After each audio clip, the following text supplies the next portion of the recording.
Yeah, we're off.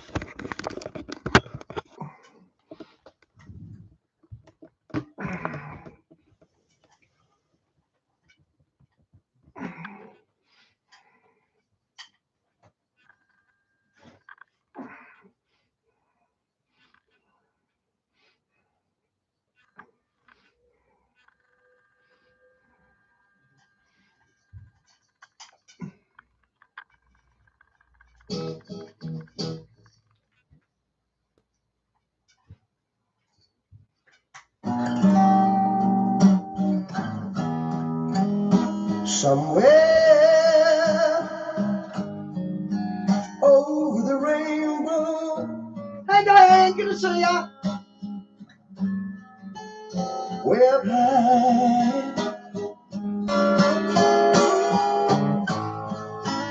there's a land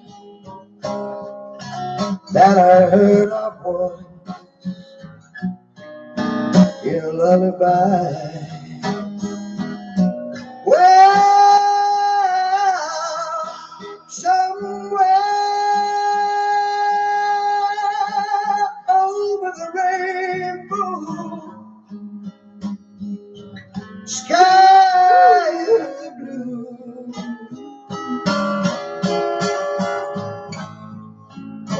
and the dreams that you did dream, they really do come true. Someday I wish upon a star and wake up where the clouds are far behind me.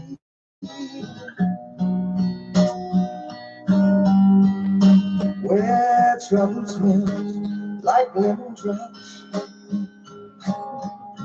away above the chimney tops. That's where you find me. Well, somewhere over the rainbow, skies blue,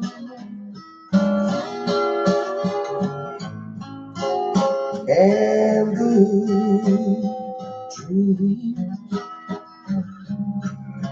that you dare dream, they really do come true.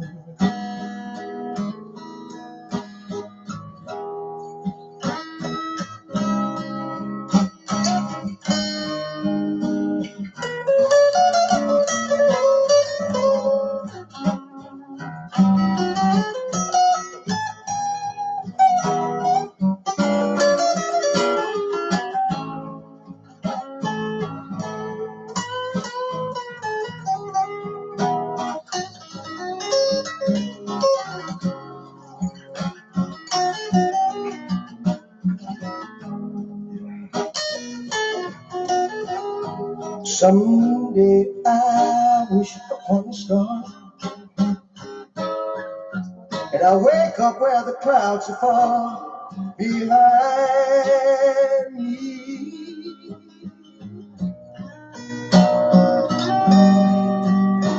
Where troubles melt like lemon drops away above the chimney tops. That's where you find me. Well, somewhere over the rainbow, bluebirds fly, the birds fly over the rainbow. Why, oh why can I? If birds fly over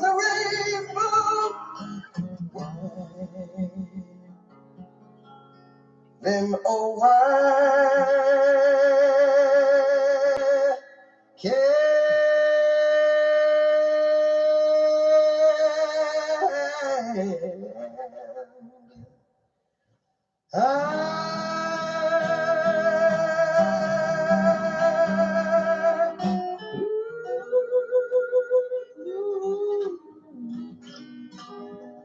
I never get sick of that song. Okay, here we go. The Woman That Rides the Beast. I haven't seen this. I've got no idea, but it's Doug Hamp, so he's usually good. Where is it? Hang on. No.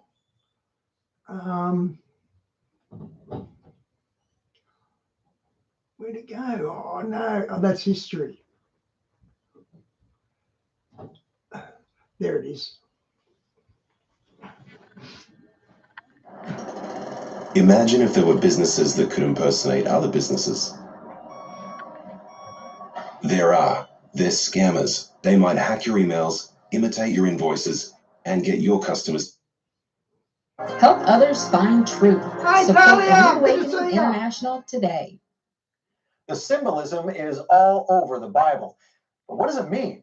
Dr. Douglas Hamp breaks down the history of the woman that rides the beast. Who is she? What does she represent? And what is her role in the end times? You're going to find out tonight because it's the end of the 6th day and the sun is set. And this is Shabbat Night Live.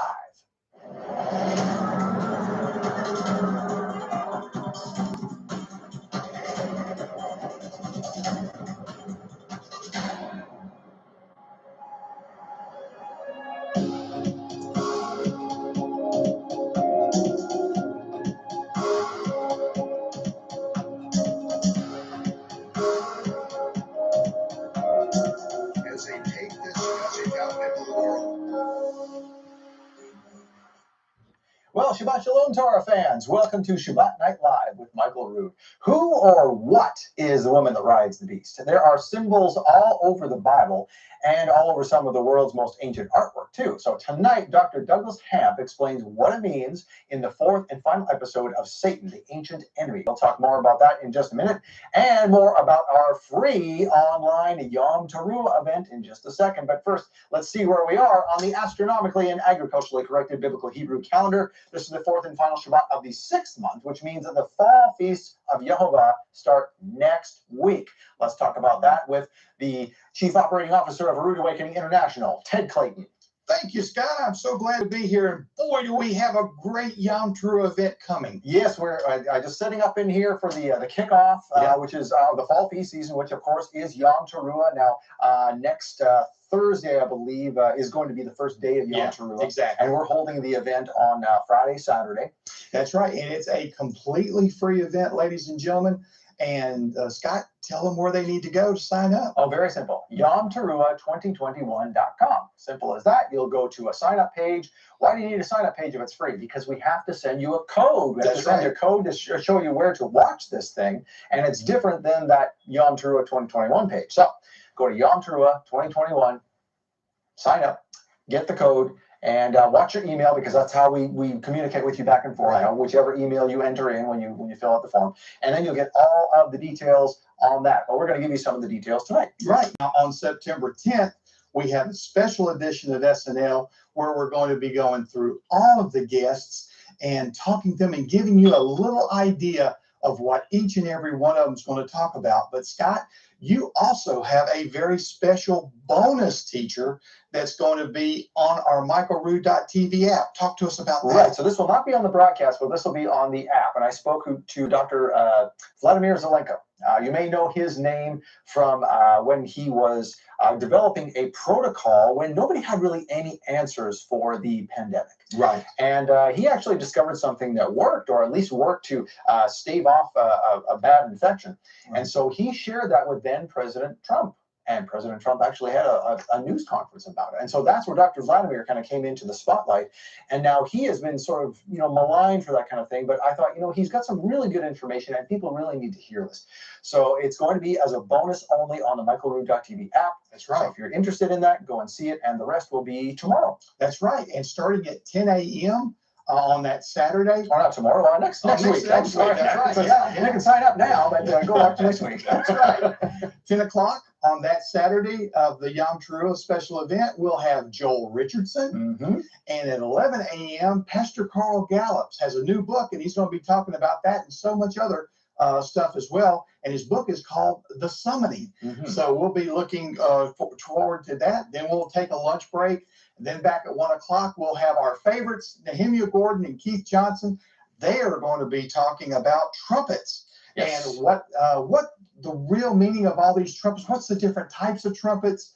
And they'll even have little model figures to show what animals these horns came from. So that's great. Now, at 2 o'clock, what do we have, Scott? We have Yehuda and Hadass Glick. Yehuda Glick. You might think, I've heard that name in Israeli news. And that's right, because he was running for president. And also, he actually still is a Temple Mount activist. And so he's very adamant about getting the Jewish... Diane, that link's not loading. Oh, yes, it is. It just loaded. People access to the Temple Mount again.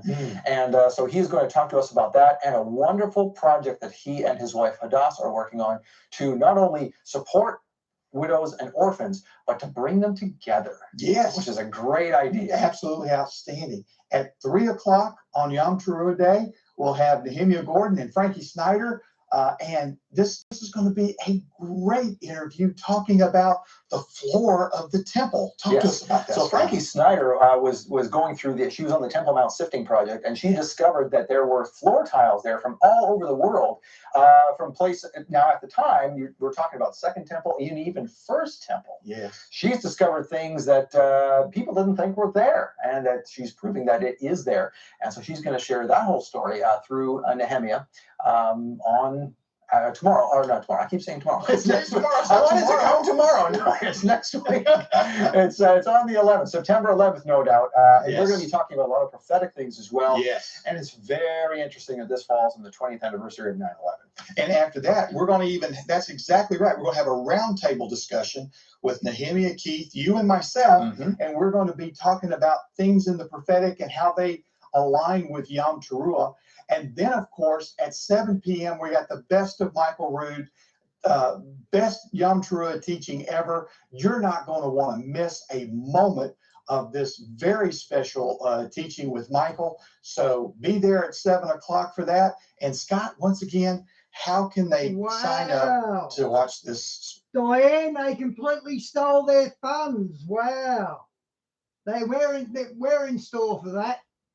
Special event Very simple. Free. Again, it's free. Yes, but we need to get your email address so we can send you the information how to sign up. And all you need to do is go to yomteruah2021.com, fill out the form, and watch your email. That's all you have to do. Plus, there's something we haven't even talked about, is that when people sign up to do that, they will get a coupon worth 20% off anything in our Rood store for the duration of the event, and even after the event, because most of it is on Shabbat. We don't want to encourage buying on Shabbat, so you'll get it. The code is good from I believe it's noon that Friday until midnight Sunday. So you have all that time to get anything you want from the store, 20% off, and it is a special code. So watch your email for that code. Beautiful. Now, Scott, what is this we have up here? Okay, this is a new love gift, brand new. This is the first opportunity we've had to talk about it. This is a teaching called Little by Little by Alan Aguirre. I just wanted to read a little bit to you. It says, if you're waiting for the right moment to change your life, you're going to wait till it's too late. In Little by Little, Alan Aguirre reveals how the perfect plan of the Almighty is achieved through obedience in every moment of every day, and how small acts of rebellion can slowly and deceptively erase your faith. So little by little, one way or the other, that's how your life is going to go. Extraordinarily wise teaching here from Alan Aguirre. So that is a gift of $50 or more. We're going to give this to you. So thank you for supporting the ministry. And so we're just going to give that to you just as a thank you gift. If you want to give $100 or more during the love gift, during September only, you'll get this teaching and this pair of Shabbat Shalom coffee mugs. These are great. I love these. These are absolutely beautiful. They're very well made, all of ceramic. And ladies and gentlemen, it's just to be able to start a great conversation with your family, friends, Once again, what in the world is that Shabbat Shalom and what does that mean? So you can start an entire conversation about your faith right there and have a great cup of coffee at the same time. Indeed, we have a couple more gifts as well for a level of $300, but we'll let the commercial tell you all about that because we're out of time, Ted. Okay, okay. Scott. Thank you. All right. So Dr. Douglas Hamp breaks down the history of the woman that rides the beast. Who is she? What does she represent? And what is her role in the end times? It is the final episode of Satan, the Ancient Enemy. Next.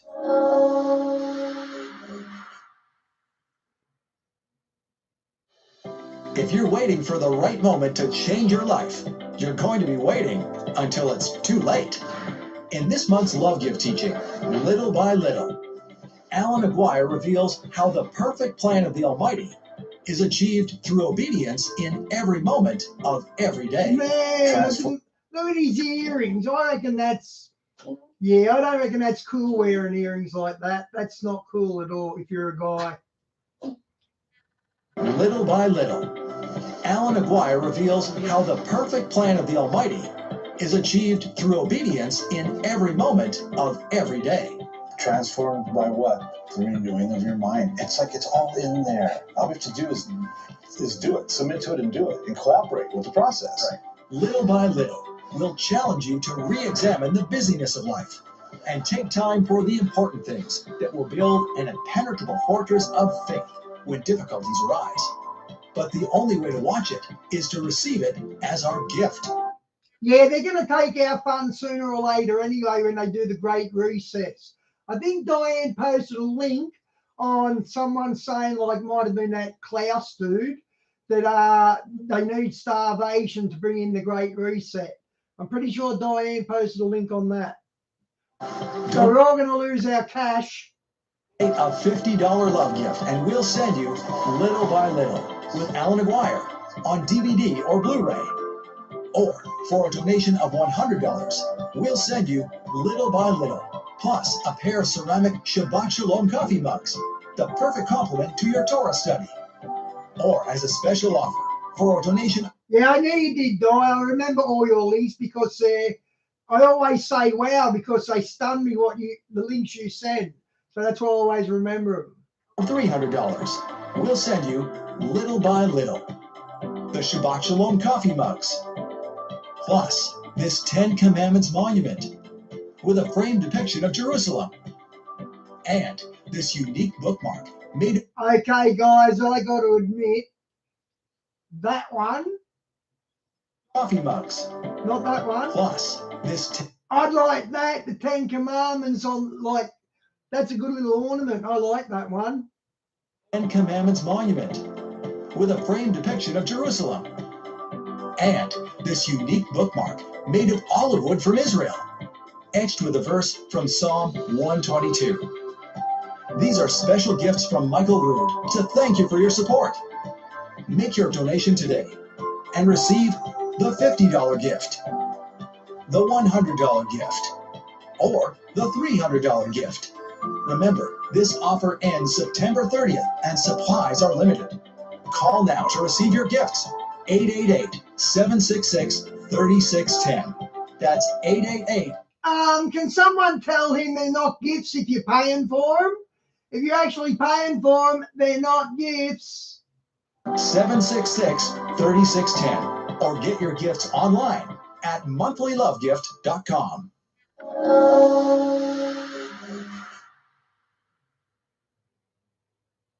When Yeshua fed the 5,000 with leavened barley loaves in the Galilee, the Pharisees came down on him because they accused him that he and his disciples did not wash their hands before they ate bread. They did not wash their hands with a negelvesser and say this prayer, "Blessed are you, O Lord our God, King of the universe, who sanctified us by your commandments, commanding us concerning the washing of hands." Why didn't Yeshua do that? Why didn't his disciples follow that? Because it is takanot. It is a law which they invented, and Moses said no one is ever allowed to add to or subtract from. So you don't have to wash your hands before you eat. That's man law. But the night of the Last Supper, Yeshua took bread and he put in place a rehearsal that was really put in place by the Kohen Gadol, the high priest after the order of Melchizedek. Melchizedek himself brought forth bread and wine to Abraham. And Yeshua interpreted that very thing. Baruch atah Yehovah Eloheinu melech haolam. That's why he done the bread and wine, because Abraham done it first. And things happen twice in the Bible usually. Wow, that's interesting. I didn't think this guy would be interesting, but he is. Lechem haaretz. This is what Yeshua put in place, that before we eat bread, that we say this prayer. And as often as we do this, we do it in remembrance of him, because his broken body was broken for us, and by his stripes we were healed. So as often as we do this, as often we do it in remembrance of him. And Yeshua took the cup and he said, Baruch atah Yehovah Eloheinu melech haolam,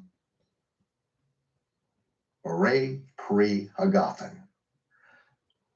The creator of the fruit of the vine, Yehovah, created the fruit of the vine. He said, this represents the renewed covenant in my blood. As often as you do this, remember me. And remember, I will be drinking this with you at the marriage supper of the Lamb. And it's not really if the famine hits, it's when the famine hits. Shabbat Shalom. Okay, let's go to Doug Hamp now.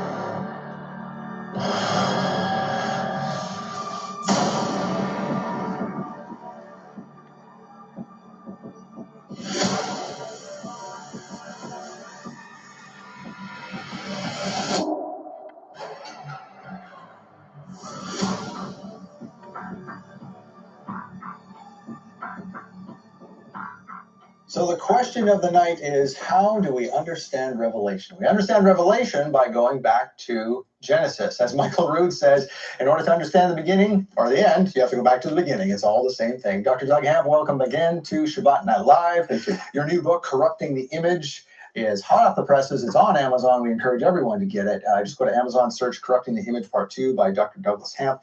And tonight we want to talk about some things that are in ancient history, but yet they're in modern headlines. Some names that we're going to go through in a second that are very familiar to us. I'm going to ring a bell. It's, the more things change, the more they stay the same. Indeed. Ever since Nimrod's time. We're going to start talking about Nimrod. We're going to talk about the woman who rides the beast, some things in Revelation. But this all stems back to Nimrod's kingdom and how it all got started. So, right.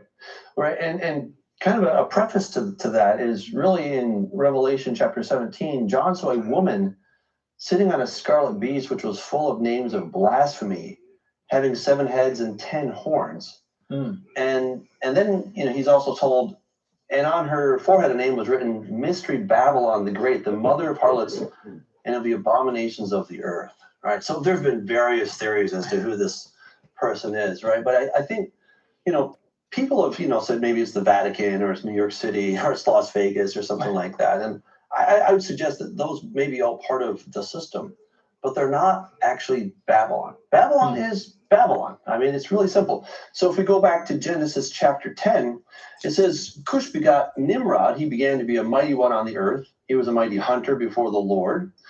And the beginning of his kingdom was Babel. All right, so there you go.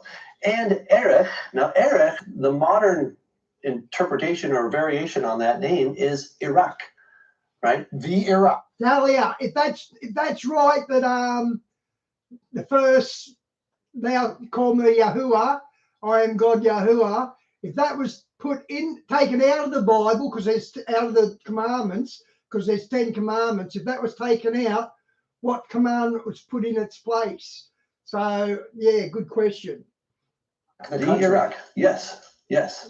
Maybe not the same exact borders, but that makes that city of Iraq. Isn't that where Babylon is the ruins are to this day, right? Right. In Iraq. Right.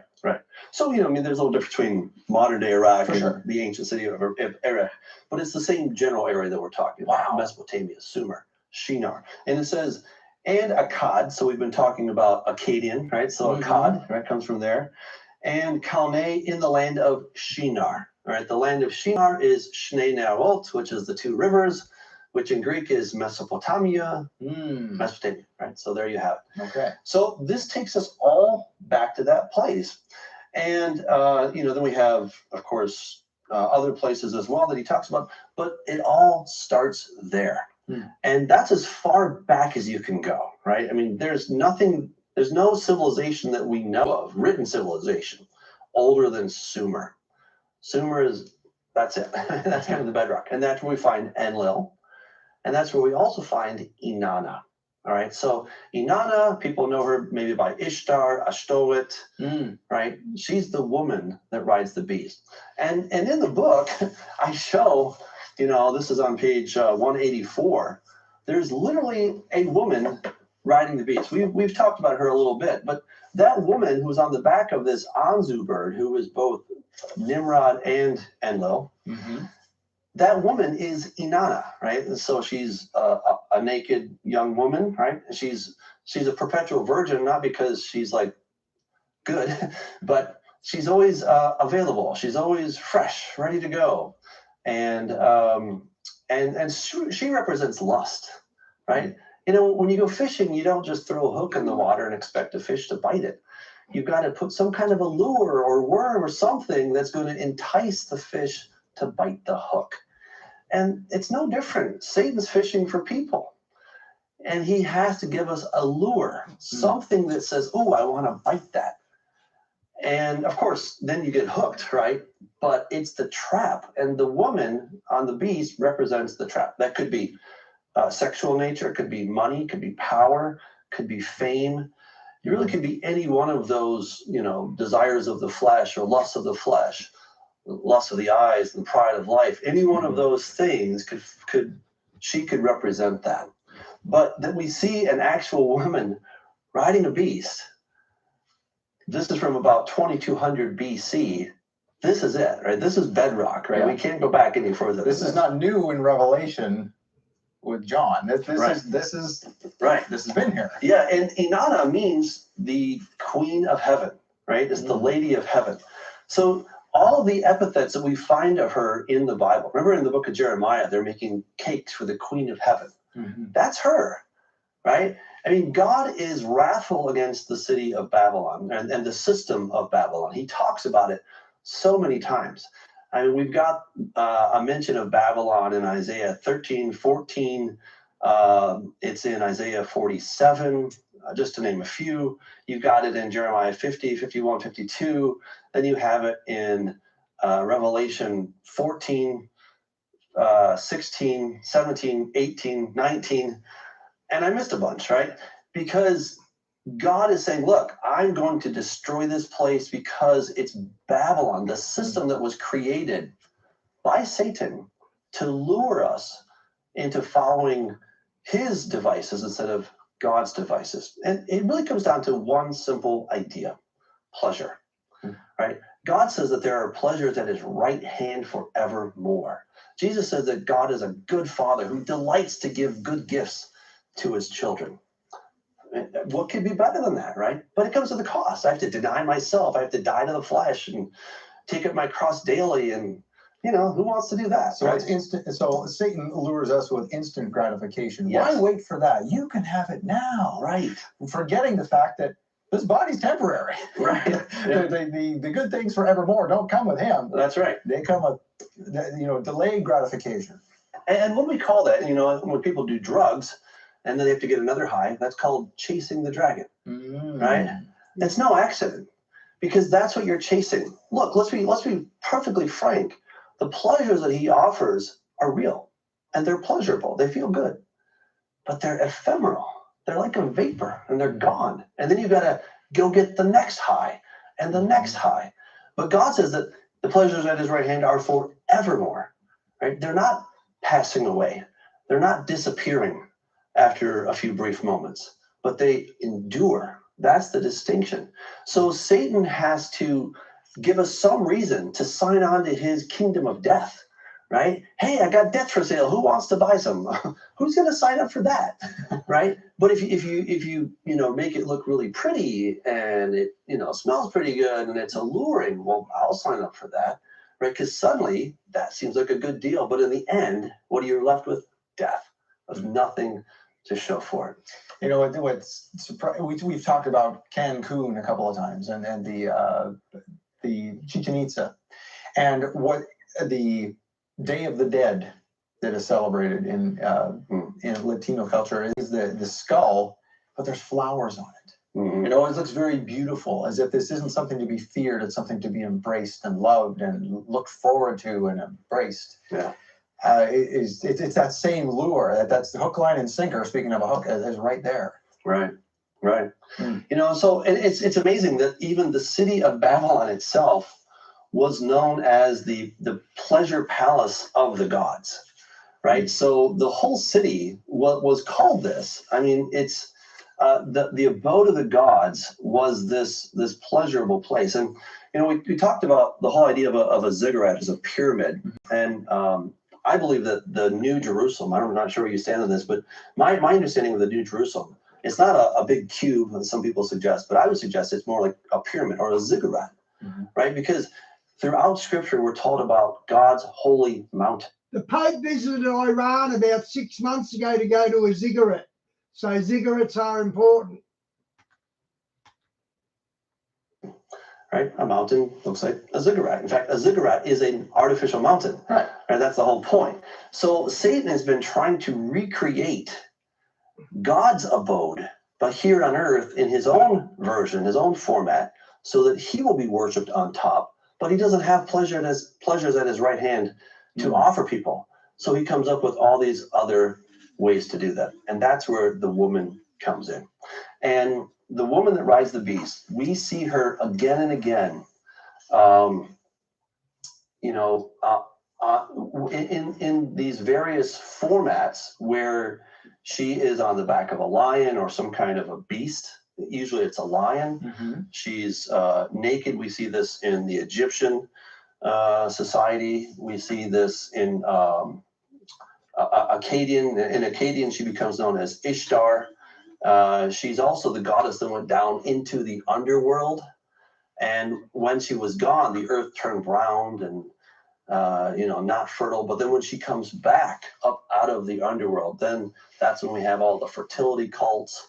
So all this idea, the whole thing about the Easter bunny that has nothing to do with Jesus. Even the word Easter comes from Ishtar. Ishtar, yeah, that's right? pretty obvious. It's from, that comes from, I think it's Old English or maybe Germanic. It's Ostra. But if you just trace it back, you're like, okay, so it's the fertility goddess of the dawn, and it happens in the spring. I mean, that's Ishtar, right? There's no doubt about it. So the thing is, this system was then exported. It started in Shinar, and then it was exported to the world. There's not any place that I know of in the world that does not have these different things. It's kind of like Hollywood. Like, what is Hollywood? Well, it's a city. It's a city in California. But it's far more than a city in California, right? It's a whole system that has been exported, and people everywhere in the world have been exposed to Hollywood. And that's the same idea, is that everybody everywhere has been exposed to the system of Babylon, because it's this lure, this lust that Satan exports en masse to the world. And God wants to stamp that out once and for all. Wow. There's a counterfeit woman in the basket. We hear of this woman in the basket in the Bible. What is this, and what is the counterfeit woman in the basket? So the counterfeit woman in the basket is from Zechariah, where the angel tells Zechariah that this is wickedness, and they're going to take her. So these two women that look like storks come and pick her up in this lead basket, and the angel shoves down the top, right, so that she can't get out. She's called wickedness, which in Greek is anomia, which is lawlessness. And it says that they're going to take her back to the land of Shinar and set her on her base. They're going to build a house for her. So the word house is another term for temple. And they're going to put her on her base. So the woman in the basket represents, it's just basically the same idea as the woman that rides the beast. And I happen to think that we'll have a reconstruction of the city of Babylon, but we'll have to wait and see on that one, right? But it's this lawlessness that has been so pervasive that started there in the land of Shinar, right? So it's not the Vatican, it's not New York City, but those are all part of the problem, but they're not the problem by itself. It's just that this Babylonian system is everywhere, and God's going to stamp it out. You speak of something called Inanna, goddess of the whores. Is that the same?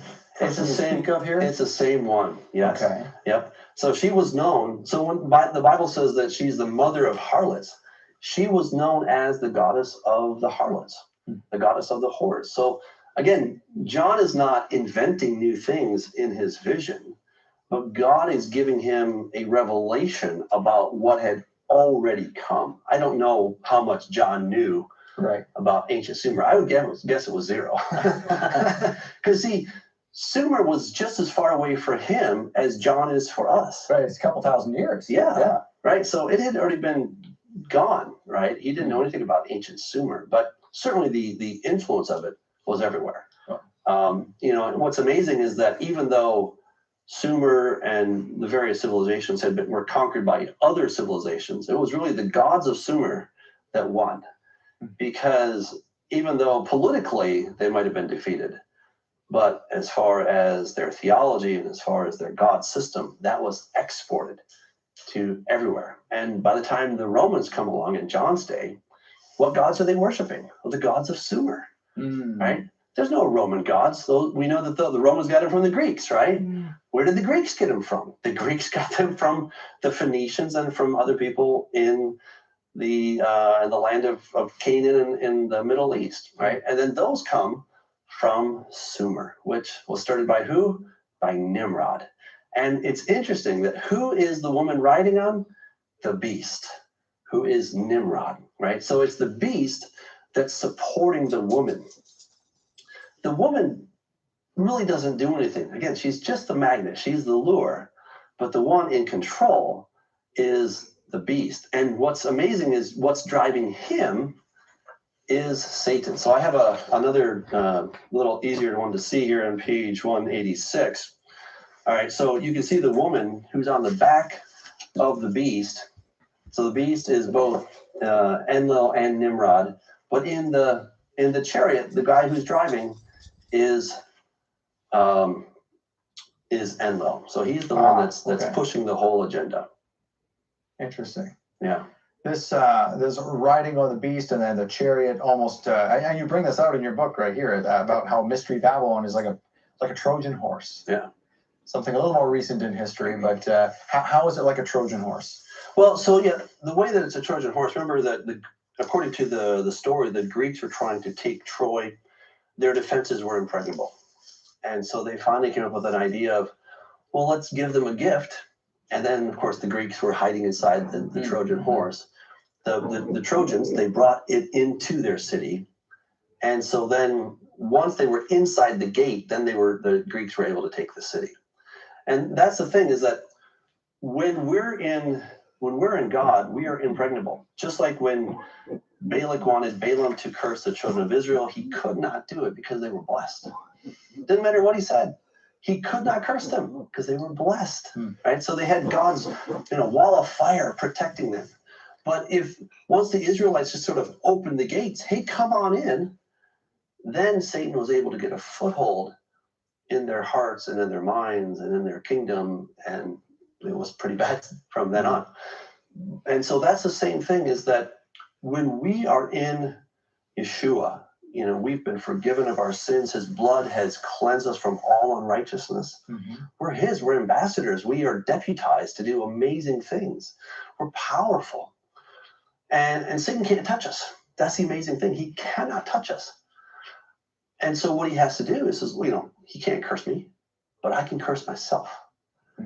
He says, yeah, I can curse you, but hey, check out this thing. Isn't it wonderful? Don't you want this?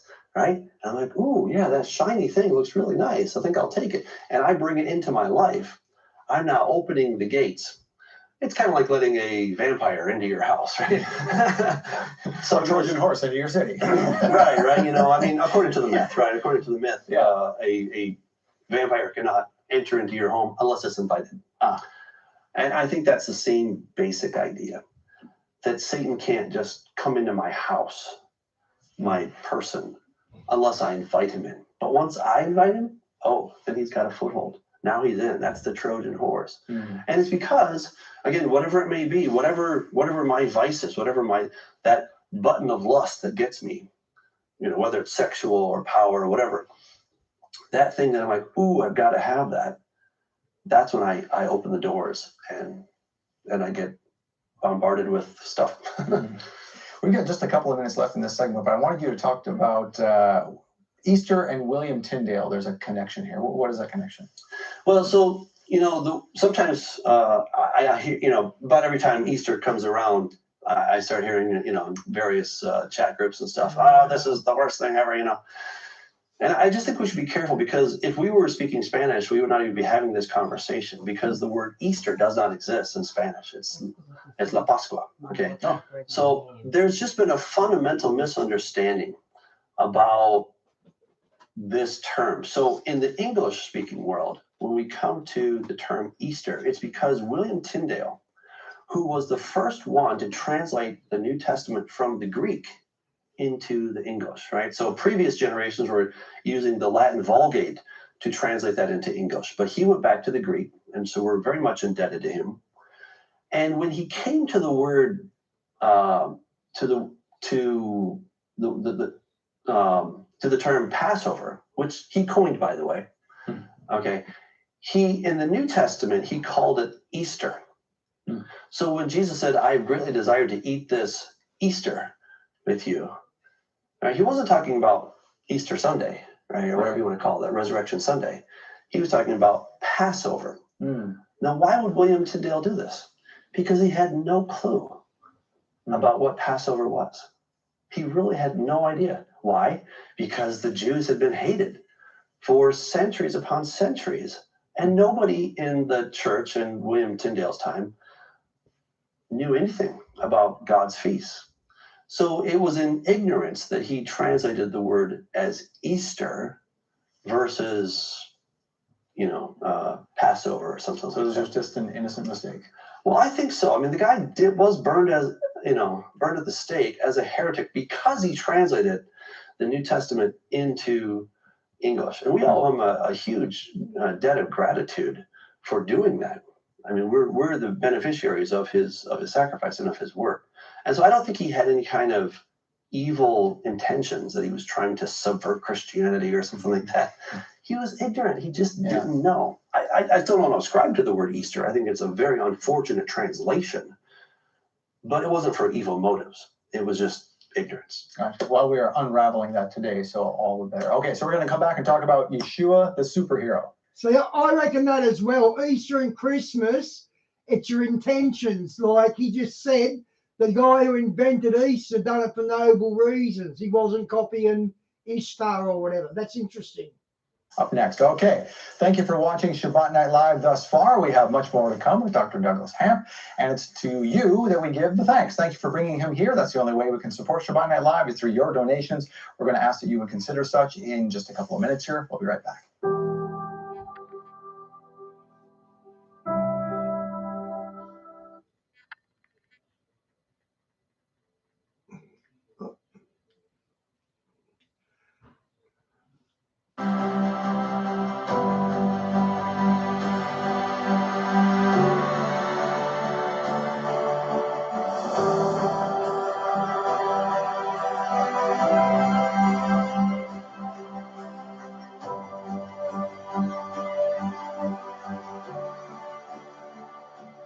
Thank you for supporting Shabbat Night Live. I also encourage you to support our guest today, Dr. Douglas Hamp, by going to Amazon and getting this, Corrupting the Image, Part 2, again, on Amazon. And Dr. Doug, welcome back. And we were talking about all things related to Satan and to what is going to happen in the end times and Yeshua coming back.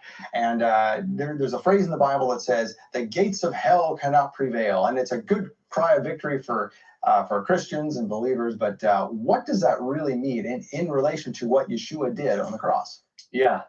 Well, it's a loaded question because there's a lot to it. And, that's just to kind of underscore what we've been doing. You might say, well, why are we talking about Satan so much? Because a lot of the story centers around what Satan has been doing.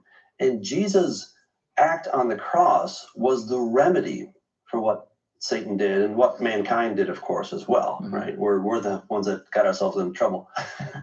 But it was sort of at Satan's behest that a lot of these things happen. And I just like to read a passage from Matthew chapter 4.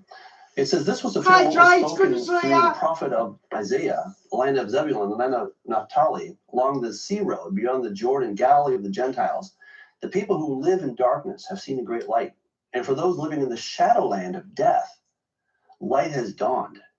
From then on, Jesus began to preach, repent, the kingdom of heaven has come near. And I was like, okay, what is he saying? And this whole thing of the shadowland of death, right? That's really key here.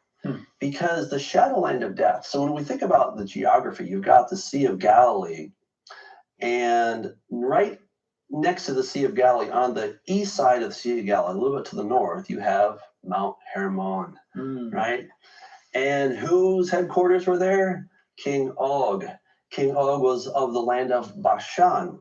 Bashan means snake dragon, right? So here we have the god of the dead who's hanging out there, and it says the shadow land of death, right? They're living in the shadow land of death, literally, right? The mountain is overshadowing their whole area.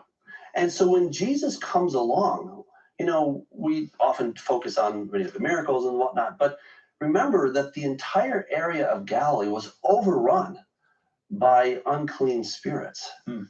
And, he crosses the Sea of Galilee, and he goes over to Gadara.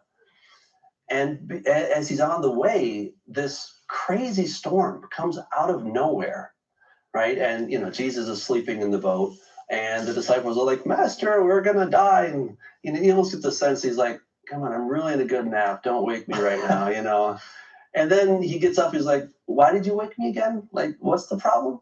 Well, we're going to die. And what does he do? He rebukes the wind. Did the wind do something wrong? I don't think so. But we know that Satan has powers. When Satan came against Job, he was able to cause this great wind to come and destroy the house of Job's kids so that they were all killed. He has control to some extent over nature. And I would argue that as Jesus is crossing over, he's going from the land of Galilee into the land of the snake dragons, the land of Bashan, the shadowland, that's the land of death. And guys, here's something interesting. The Book of Solomon, when they went right into it, and he was meeting all the demons and all that with his super ring, they got a demon that caused a wind to blow on a town, and they had to trap the demon in like a genie lamp, and that's where they get the genie in the bottle from. I think that's where they get it from. But yeah, the evil powers can use wind. I agree. Not the shadowland, but the shadowland, this land of death. And he's crossing over. Why? Because Jesus is not on the defensive. He's on the offensive. He has come and he's doing battle with the forces of darkness, and he's taking the fight right to their doorstep. And so Satan is basically trying to keep Jesus away and sink his boat if he can, which he fails to do. Then when he gets there, who is he met by? He's met by this demoniac. Yeah. And I think the book of Mark says there, or book of Luke says there are two of them actually. Now, Jesus says, what's your name? He says, Legion. A legion is anywhere from 4,000 to 6,000 soldiers. So that means in just one of these men, there are somewhere between 4,000 and 6,000 demons. And their goal is to try to stop Jesus. But they have no effect, right? He just says, come out, be quiet, right? He just commands them, and they cower at him because now the King of Kings and the Lord of Lords has shown up, right? We've been talking about Ninurta, who's the Lord of the earth, as it were, and he's the hero that people have talked about for thousands of years. But now the real hero shows up, right? This takes us back to Genesis 3:15, where God said, I will cause enmity between you, Satan, and the woman, between your seed, which is Ninurta, and her seed, which is the Messiah, right? This has been this epic battle all along. And so here comes Jesus.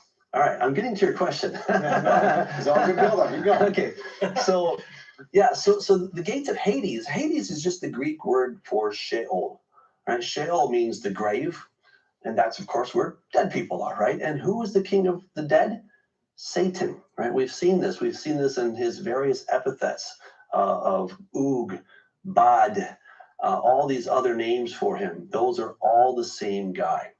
What's also interesting is, just to back up a little bit, in Amos 5:26, it says, Amos 5:26, but you have borne the tabernacle of your God Sikut, and Chiyun your images, the star of your God, which you made for yourselves. And it's like, wait, who is this talking about? Now, I won't go into all the details, but it's Ninurta, okay?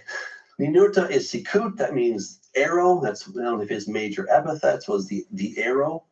And then Chiyun, in going back to Sumerian again, we find that it's Sag Ush, which is the head of death, also known as Saturn.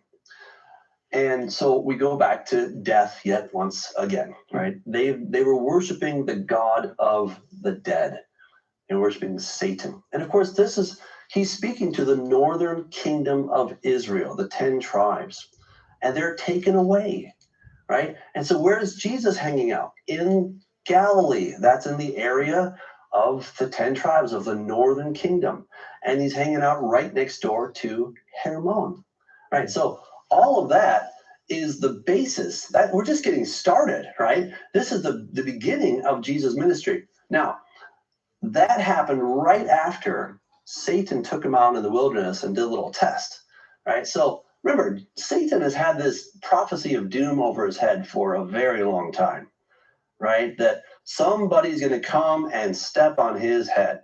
If you were Satan, you'd be kind of looking over your shoulder once in a while. Wait, is he the Messiah? Is he going to step on my head, you know?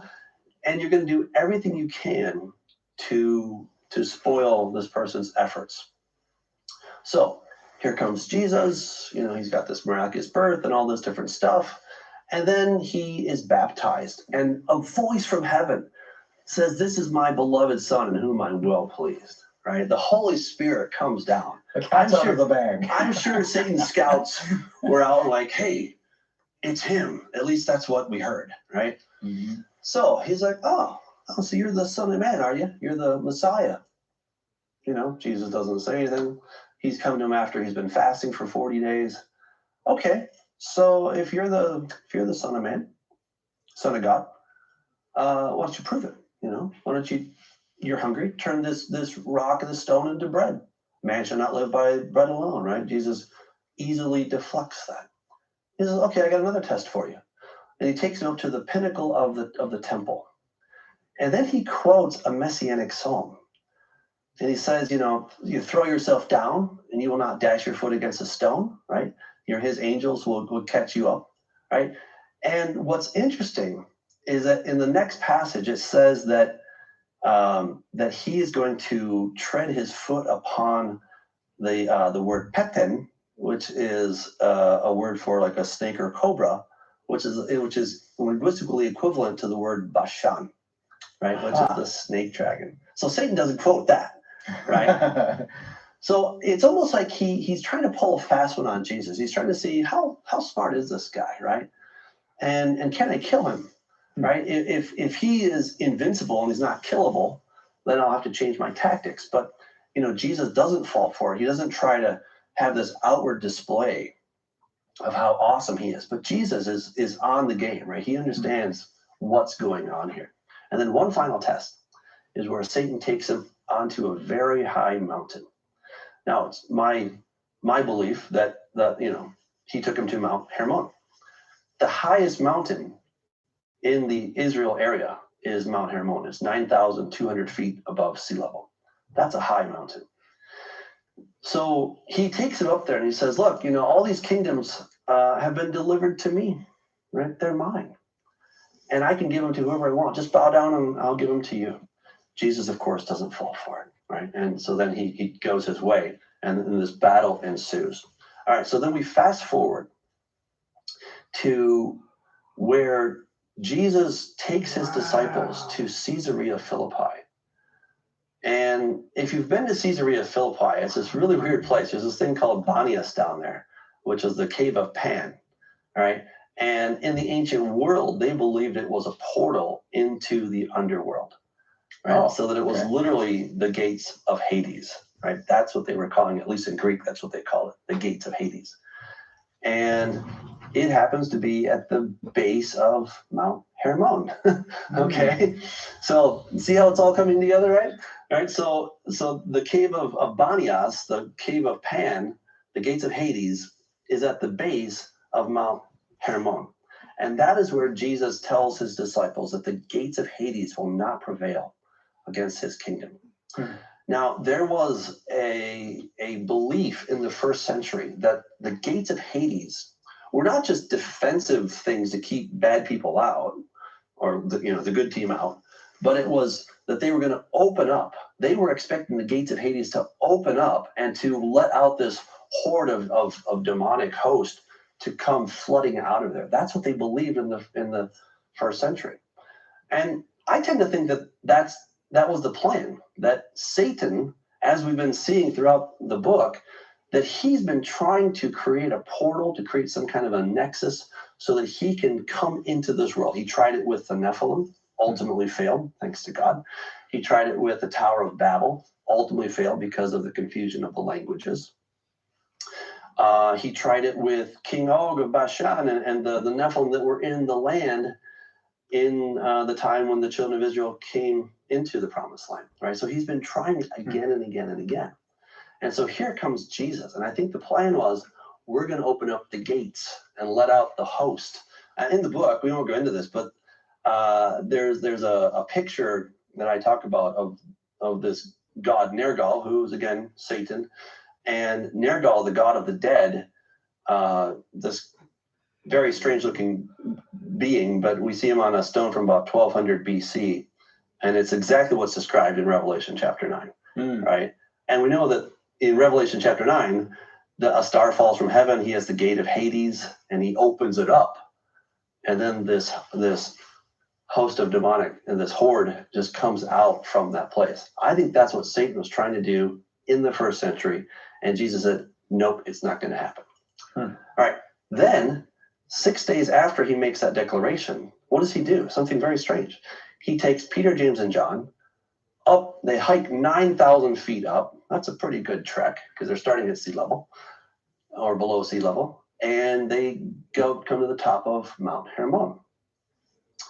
And then he transfigures, right? And he has this little chat with Elijah and Moses. Now, Elijah and Moses, according to the ancient rabbis, are the two people who are going to come before the day of the Lord, right? So I think it was almost like Jesus was having a decoy. It's interesting, in World War II, before D-Day, they set up a bunch of inflatable tanks on the northwest side of Great Britain to try to confuse the Germans, to make them think that they were going to go further north instead of down into the Normandy beach. And it worked, because all the Germans thought was that, no, the attack's going to come up in the north, when it really happened further south. And I think something like that was what Jesus was doing. Because, and there's more to the story, right? In Psalm 68 talks about, it's just amazing. Again, the whole time I was reading the book, I'm like, what? That's crazy. There's more. It's just one of those things, just like, this is a story that it just won't stop giving. It says, the hill of God is as the hill of Bashan, a high hill as the hill of Bashan. Why leap ye high hills? This is the hill which God desires to dwell in. Yea, the Lord will dwell in it forever. The chariots of God are 20,000, even thousands of angels. The Lord is among them as in Sinai, in the holy place. So Bashan, this mountain of Bashan, is Mount Hermon. It's the same place. So Satan might have been like, wait, this Jesus going to the top of Hermon is a show of strength, and he's transfiguring. The two guys that kicked his butt back in the Hebrew Bible were Elijah, where he had this encounter with the 400 prophets of Baal, which were just a variation on the prophets of Melkart, who is Satan, and with Moses and his team that routed Og, king of Bashan, right? So he's already had an encounter with these two guys. And so now you have Jesus, you have the prophet, and you have Elijah, all who are predicted to come in the day of the Lord, or slightly before there, right? So he's like, oh no, was that today? I didn't know that was going to happen today. So I think he's freaking out. And so then he makes a point to take matters into his own hands. He then goes and possesses Judas because he needs to make sure, like, if you want a job done right, you got to do it yourself. So he takes control of this whole scenario. Fast forward, Jesus is on the cross. Okay, he gets him where he wants him. And I think he thought they were going to have the last laugh. But remember, we've been talking about Bashan. We've talked about how that means snake dragon, right? So in Psalm 22, I think we're all familiar with Psalm 22. You know, it's this incredible, prediction of what would happen to the Lord. You know, I'm poured out like water. All my bones are out of joint. It's very much on the nose of what happened. But then there's this weird thing that says, many bulls have encompassed me. Strong bulls of Bashan have beset me round. Okay. Like, what's going on? Like, why suddenly we're going to the bulls of Bashan? Well, in the Hebrew, we see that it actually means the mighty ones, some kind of angelic being or demonic being of Bashan. Bashan meaning snake dragon. That's where Satan and his hordes, the snake dragons, Bashan takes us back to Satan, the serpent, Enlil. All of these themes we are seeing throughout the ancient world.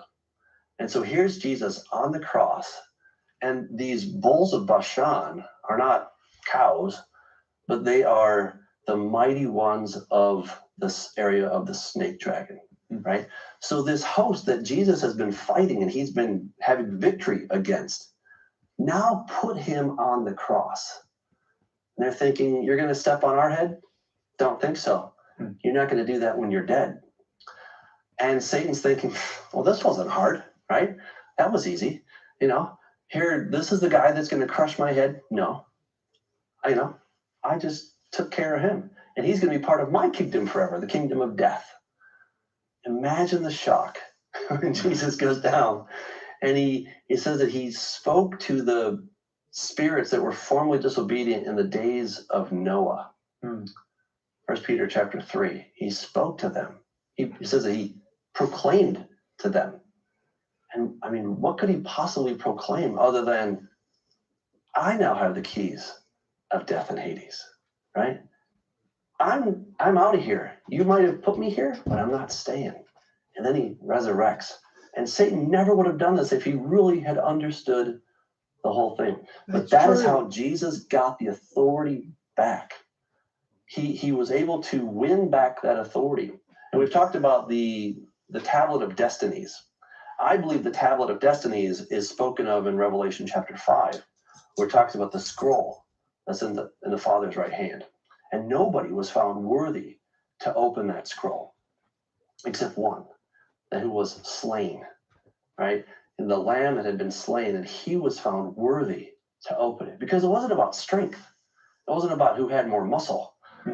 It was who had the authority, and the authority had been lost by Adam and Eve, and then it was regained by Yeshua. Wow. I love how it all comes together. This program is brought to you by the partners of A Root Awakening International. Help others find truth. So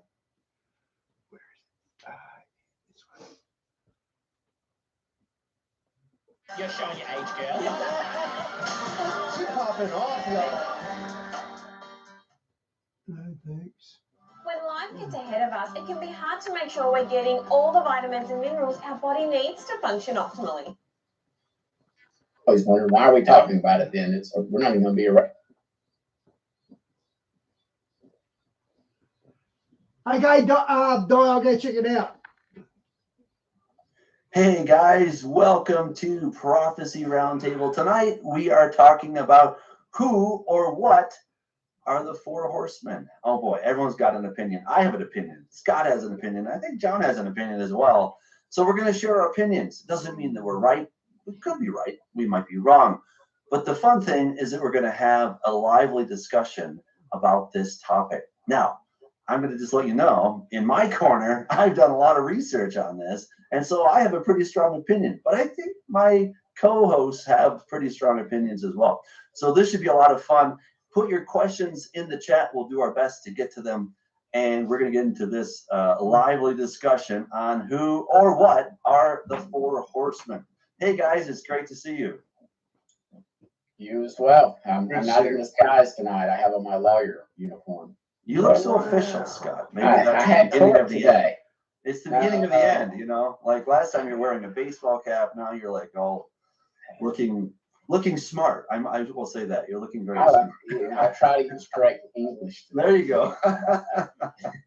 Oh, too funny.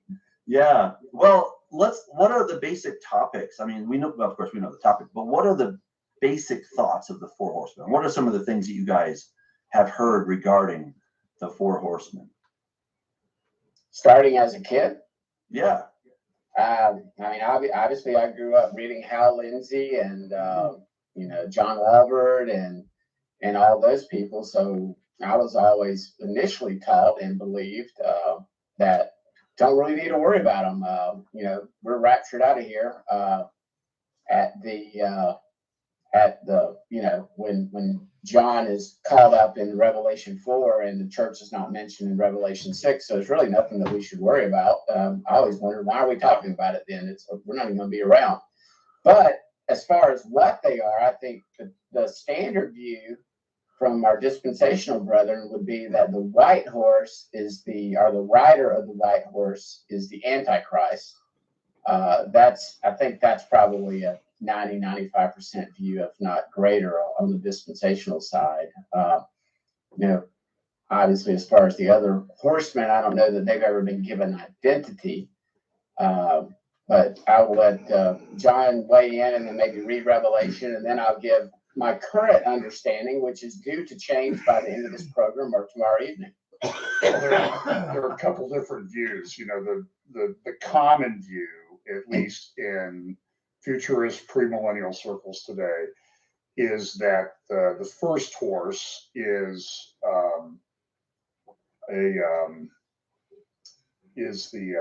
sorry, I'm sending you a graphic, so I'm trying to do two things at one time, and I'm not doing either one very well. The first horse is the Antichrist. And I have some friends that are just adamantly opposed to that being true. But that's the traditional view. That's the Hal Lindsey view that we've all been taught. And the other view, and I'm seeing this picked up more and more, is that the seals, which are the first four seals, which are the first four horsemen of the apocalypse, open before the 70th week, maybe opening now, or in process. My own personal view is I'm not dogmatic as to when they start to open. I do know that the effect of them is cumulative. So you don't have the first horseman go and finish everything that the first horseman does. Then the second seal and the second horseman, and then the second horseman does everything, then the third and the fourth.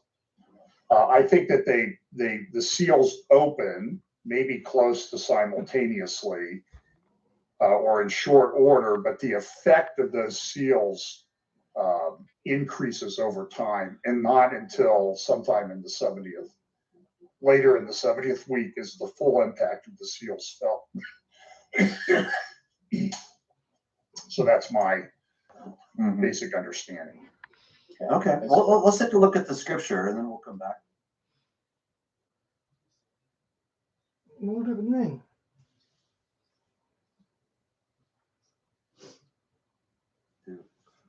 This discussion. All right, so after these things I looked, and behold, a door was standing open in heaven. And the first voice which I heard was like a trumpet speaking with me, saying, "Come up here, and I will show you things which must take place after this." Immediately I was in the Spirit, behold, a throne in heaven, and one sat on the throne. I've got the wrong one. I'm so sorry. Let's go to Revelation 6. There we go. All right. Well, we're going to read a long time. Well, I like to get a really lot of context here. Okay, let's try again. Okay. All right. So the Lamb opened one of the seals, and I heard one of the four living creatures saying with a voice like thunder, "Come and see." And I looked, and behold, a white horse. He who sat on it had a bow, and a crown was given to him, and he went out conquering and to conquer. When he opened the second seal, I heard the second living creature saying, "Come and see." Another horse, fiery red, went out, and it was granted to the one who sat on it to take peace from the earth, and that people should kill one another, and there was given to him a great sword. When he opened the third seal, I heard the living creature say, "Come and see." So I looked, and behold, a black horse, and he who sat on it had a pair of scales in his hand. And I heard a voice in the midst of the four living creatures saying, "A quart of wheat for a denarius, and 3 quarts of barley for a denarius. Do not harm the oil and the wine." When he opened the fourth seal, I heard the voice of the fourth living creature saying, "Come and see." So I looked, and behold, a pale horse, or kind of a green horse, and the name of him who sat on it was Death, and Hades followed him. And power was given to them over a fourth of the earth to kill with sword, with hunger, with death, and by beasts of the earth. All right, then the seals go on, of course. But we'll stop there for now, because there's lots to dig out in that amazing portion of text there. So I think I would suggest that a huge part of understanding what's going on is understanding what are the seals, right? And if we go back to chapter 5, there we see that God is sitting on his throne. At his right hand is a scroll, and nobody was found worthy to open the scroll. It doesn't say that there wasn't anybody strong enough. Is that nobody was worthy. So John is weeping, and then an elder says, "Don't cry. The Lion of the tribe of Judah has overcome." He looks, and he sees this lamb that's been slain, right? I mean, it's an incredible picture of the lion who's actually a lamb that's been slain, and because of that, he's now considered worthy to open that. And I go into lots of detail in Corrupting the Image 2, which is ready for pre-sale, by the way, guys. It's available on Amazon. Corrupting the Image Volume 2, available for pre-sale, pre-order. And it's all about authority. Like, authority is a huge issue, right? It's kind of like if I hire you, Scott, to be my lawyer, and then now you have power of attorney, right? You get to act on my behalf. But if I'm like, you know what, I'm not happy with Scott. You know, he talks like a guy from Alabama. I'm going to go with somebody a little more north. I'm going to go with John Haller, right? And I fire you. You no longer have that legal authority to be my lawyer. You're welcome. We're both happy about this. Trust me. I got fired today. And I was happy. So now John has authority to act as my attorney, right? So I see this thing of authority as huge. And it's not that Satan has more power than God. Not at all. There's no contest whatsoever. But he had authority. And it started back in the garden when God gave dominion to Adam and Eve. He gave the keys to the planet. Here you go. You want these? They're like, yeah, great. And then Satan comes along and says, hey, can I have the keys? And they're like, sure, why not? And then they give him the keys. And of course, he's not going to give them back, right? So he had the keys for some 4,000 years. Jesus comes along. He says, hey, all this has been delivered to me. Bow down and I'll give it to you, right? Because I can give it to whoever I want. And Jesus does not contest that. Jesus did not come in with guns blazing. He could have easily overthrown Satan with his power. Look at when Jesus, crossed the Sea of Galilee, right? And he was met there by a guy named Legion, right? That means that at least 5,000 demons in this guy. Those are powerful. And yet he just spoke a word and they cowered in front of him because it wasn't about power. It was about authority. He had way more power, infinitely more power. But Satan has, or at least did have, authority over the land. And so as this this scroll is being opened one seal at a time, God or Jesus is reclaiming the planet. And by the time he gets to the end of the seals, the planet is his. And that's what they say. Look, the kingdoms of this world have now become the kingdoms of our Lord. And so what I see, I believe this is pertinent, is that when we get to the end of the seals, it's over. We're at the end of the tribulation. We've already had the second coming and everything. Because by the time we get to the sixth seal, you have guys, all the tough people on planet Earth are going, running for the hills. They're like, this is it, man. This is the day of his wrath. And, who can stand? The islands and mountains have fled away. All of these crazy, apocalyptic things, end of the world, end of life as we know it, have happened all within the 7 seals. And by the time we get to the 7th seal, that's it. All right. So the first 4, I would suggest that there's a reclaiming of the planet. But here's the question. If Jesus got the authority back from Satan at the cross, which he did, he said, all authority has been given to me in heaven and earth, then how does Satan think he's going to fight? And the answer, in my opinion, is authority. He's given authority. And it's because he's going to make a deal with the leadership in Jerusalem. They're going to make a covenant with death and Sheol, which, again, I go into this in my book, Death and Sheol, and the rider on the white horse, the beast, they're all the same company here. And they get authority over the planet. And that is how they're able to go out. So I would say, I'm not going to say, who this guy is. I have no idea. I don't get into that. But I can tell you what he's like, right? And kind of the characteristics of this person. So this is going to be, I would say it is the Antichrist. It is the beast. It is a picture of, I might just mute you. Here, I'm just getting rid of you, Scott. Okay. You're out, man. You're out. All right. I got all the power, the controls, right? So don't forget that I'm the cameraman. Yeah. So you've got the imagery is of Nergal. Nergal is the king of the dead. He has a bow. He's got this authority and all kinds of stuff. Anyway, I will let you guys talk. So I've kind of laid out my basic plan here. There's more to come, especially when we get to the 4th rider, because death and Sheol is the same language that we find in Isaiah 28. It's hugely significant. All right. I yield the floor. Well, the reason I was shaking my head is when we look at Revelation, and we know quite often almost every word, if not every sentence, in the whole Revelation, it's revealing obviously the second coming and the redemptive plan. So I think it's more fully explaining what's already set out in the scripture. And if we go to Zechariah 6, Doug, if we could, and we look at those, we see 4 horses. Now we don't see the riders, okay, but we see four chariot horses. And then Zechariah in verse 4 says, Then I responded by saying to the angel speaking with me, What are these, my Lord? The angel answered me, saying, These are the 4 winds of heaven that go forth from the presence of the Lord of all the earth. So not only there are we seeing in Revelation John being given this vision, that I believe it's very similar to this vision that Zechariah received in chapter 4, 5, and 6. I see that as one vision, almost like John's getting one vision. We have these flashbacks and different things, but I went and looked at it, and that, chapter breaks are horrible sometimes.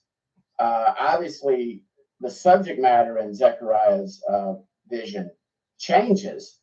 But he says, and I looked again. It's like the same vision. It's the same, like in chapter 5, it's the same one where that woman And I actually listened to a show recently by a gentleman that was discussing the Hebrew, and that's where you do come in, Doug. Not only on that, but many other things, but on your Hebrew knowledge about that flying scroll. Now he was claiming that that's not a scroll, that's a roll. You might differ with this other person that's a Hebrew expert, but anyway, I just see these are going forth, obviously from the Lord. To your point, and this is kind of a mine and John's alley, Revelation appears to be a courtroom scene. And yes, Adam did, in a sense, deed like a lease. It's not a permanent deed. In other words, Satan does not have ownership. He's still the God of this age. He still has not been chained yet. So he still has a lease on life. Or a lease until that lease expires, what I believe is at the end of the 6th day, when that 7th and final, maybe when the 7th and final bowl is going out. It just depends on whether you view them thematically, chronologically, and again, I'm all wiggly on that myself. But I'm with you. I'm totally with you. I'm totally with you on that. I get it. It's hard to say exactly. Since we don't see this scroll being opened until the end, there is something curious about that somehow Satan has maintained some control, no doubt about it, some authority. I would agree with that.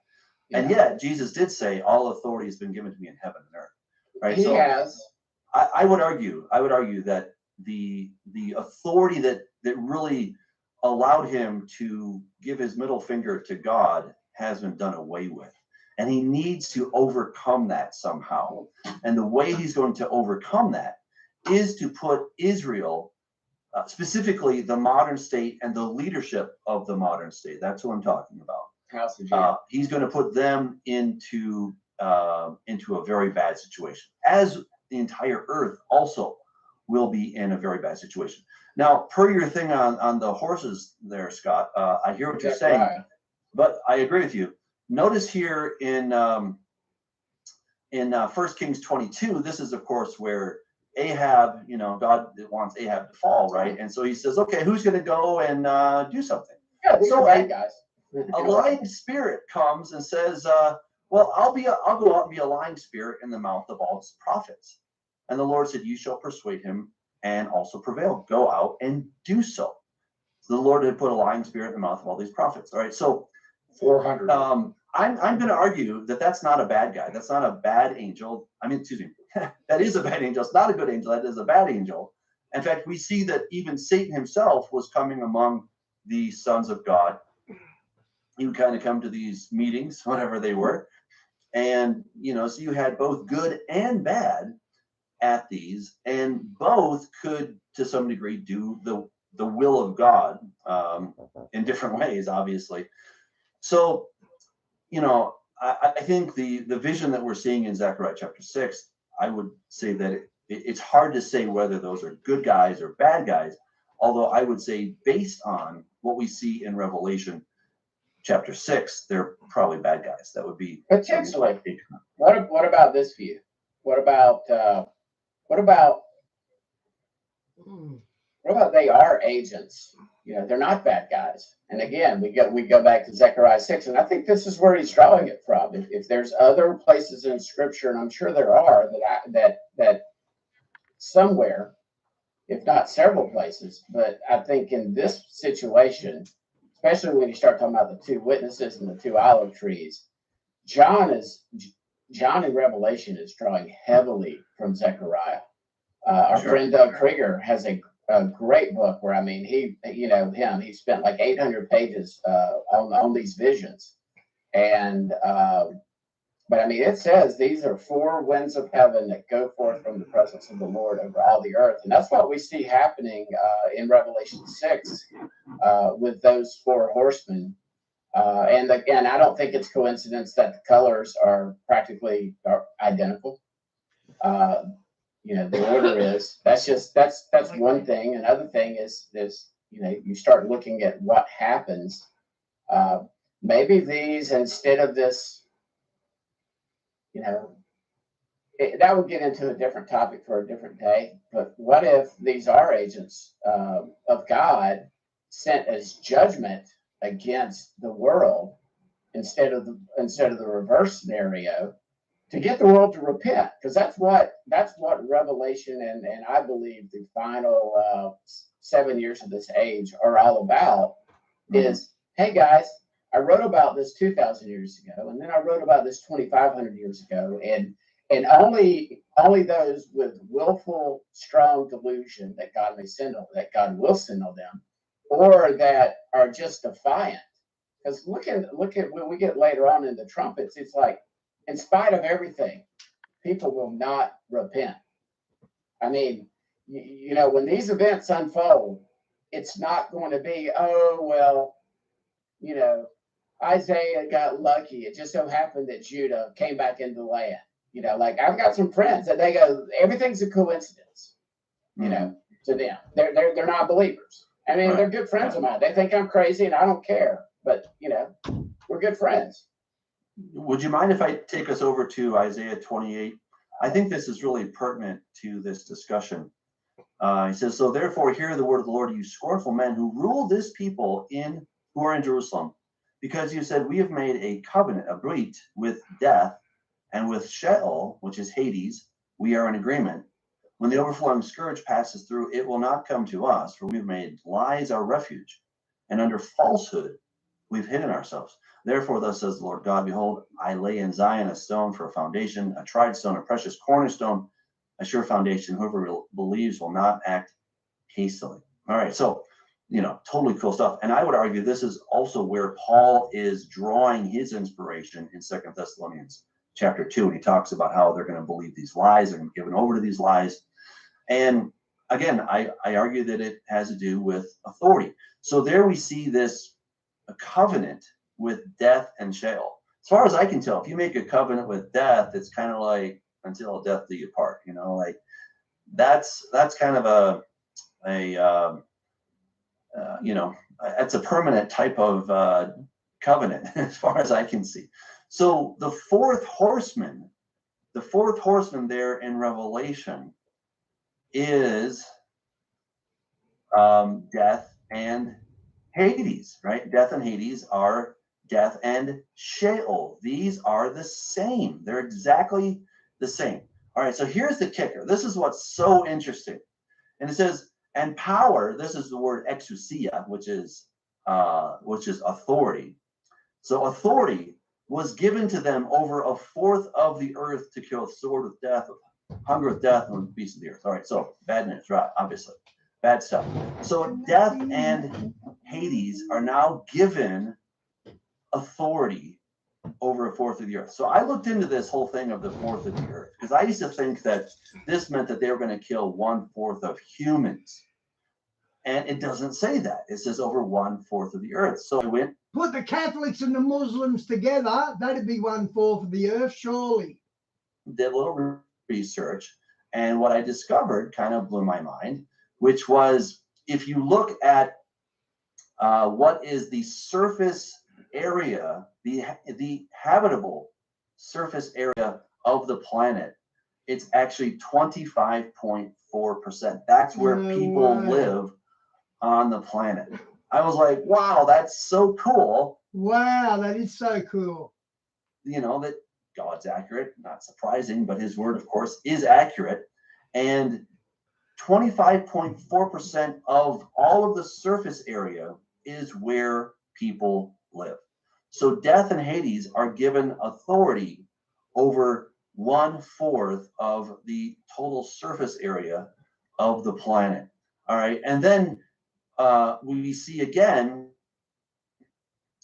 this whole idea of authority in Revelation 13, where the beast, it says that he's given, Satan gives him his power, his throne, and his great authority. And then it says, so they worship the dragon who gave authority to the beast, and they worship the beast, saying who's like the beast, etc. And he was given a mouth speaking great things and blasphemy, and he was given authority to continue for 42 months. All right, and it's this authority as to why he can then open his mouth in blasphemy against God, to blaspheme his name, his tabernacle, and those who dwell in heaven. It was granted to him to make war with the saints and to overcome them. Why? Because he has the authority. What authority? He has been given, or he has obtained this contract, this covenant with death and Sheol. That is how he has his authority. And so now Satan thinks that he has God over a barrel once again, because the authority that he had from snookering Adam and Eve, he lost that at the cross, and now he has regained it. And when we look at 2 Thessalonians, it says that this guy cannot come until the apostasy comes first. That has to happen first. And that word for apostasy is to break away from an established covenant. So it's a legal term. In fact, you even had a document called the Apostasion, which was the legal document that recorded what this covenant was, or the breach of covenant. Right? And so often it was used as a divorce certificate, etc. So you have some kind of a breach of contract between two parties. That has to happen first, and then the man of sin, the son of perdition, can come, and then he has this authority, and he can tell God to, nasty stuff, he can utter blasphemies against God, because he's got God over a barrel, so he thinks. And I would argue that these are all the same. We're looking at these from different vantage points. We're getting this kind of horse perspective.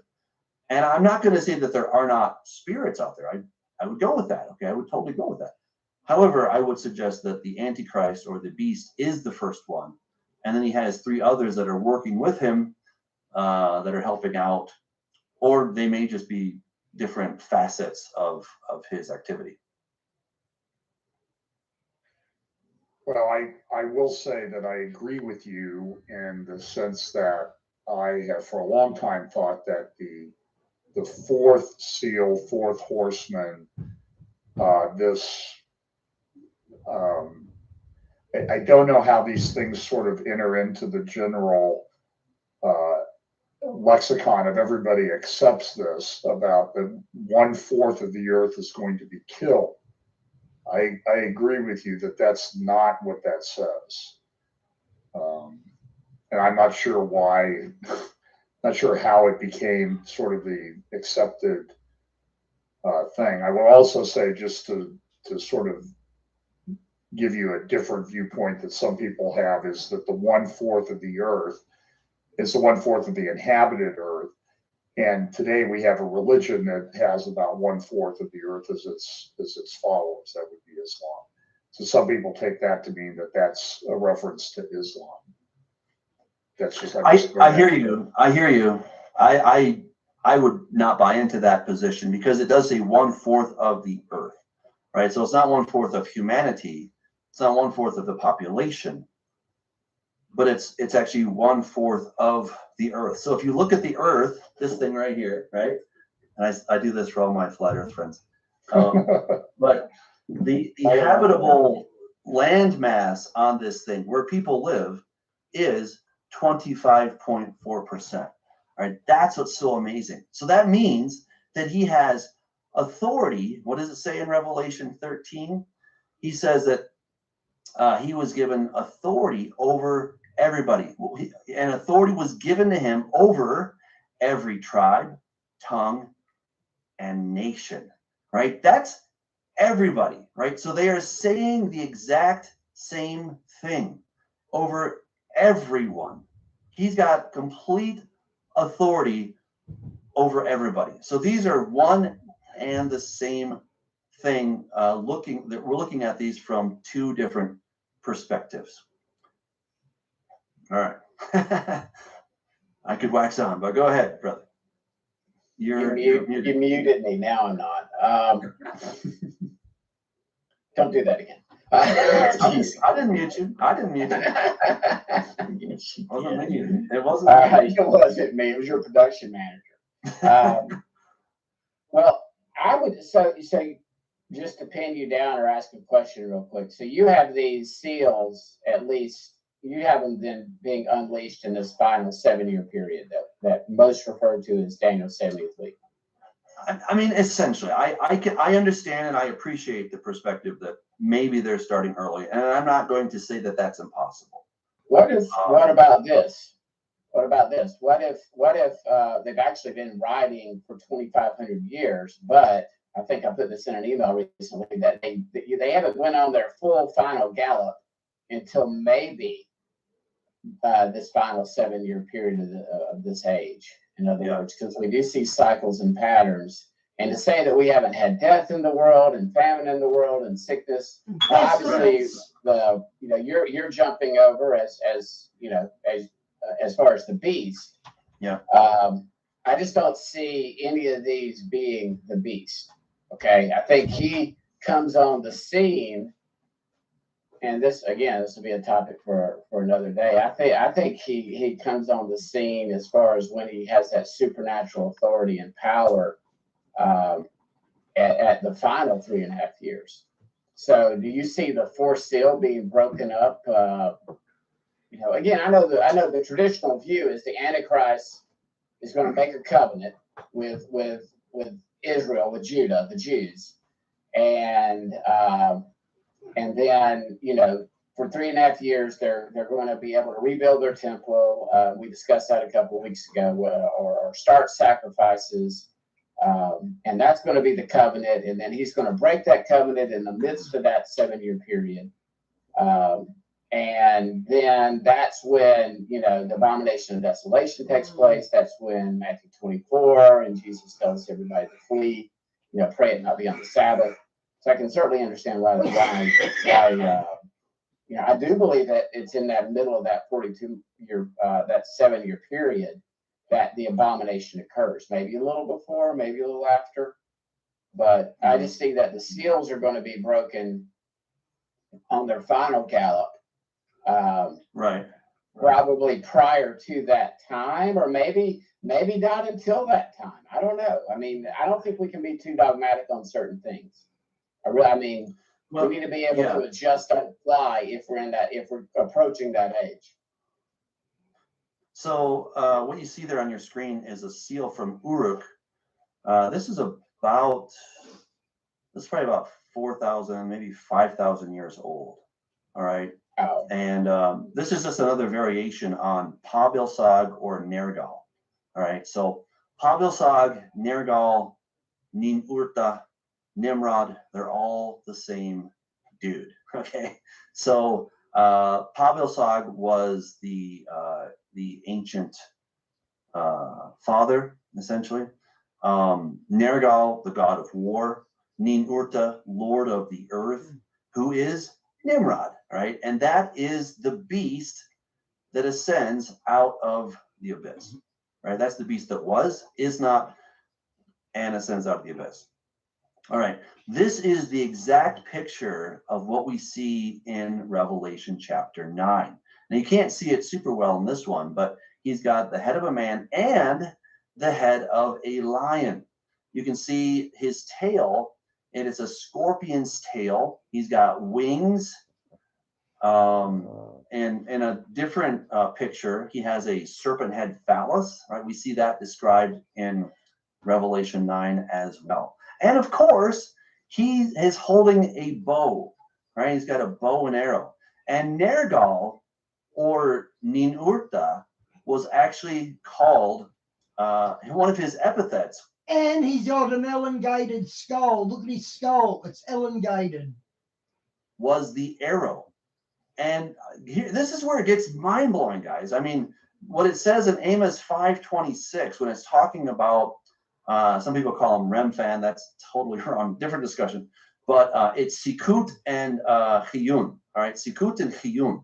Those are both epithets for Nergal, for Nin-Urta, or Nimrod. They're all the same guy.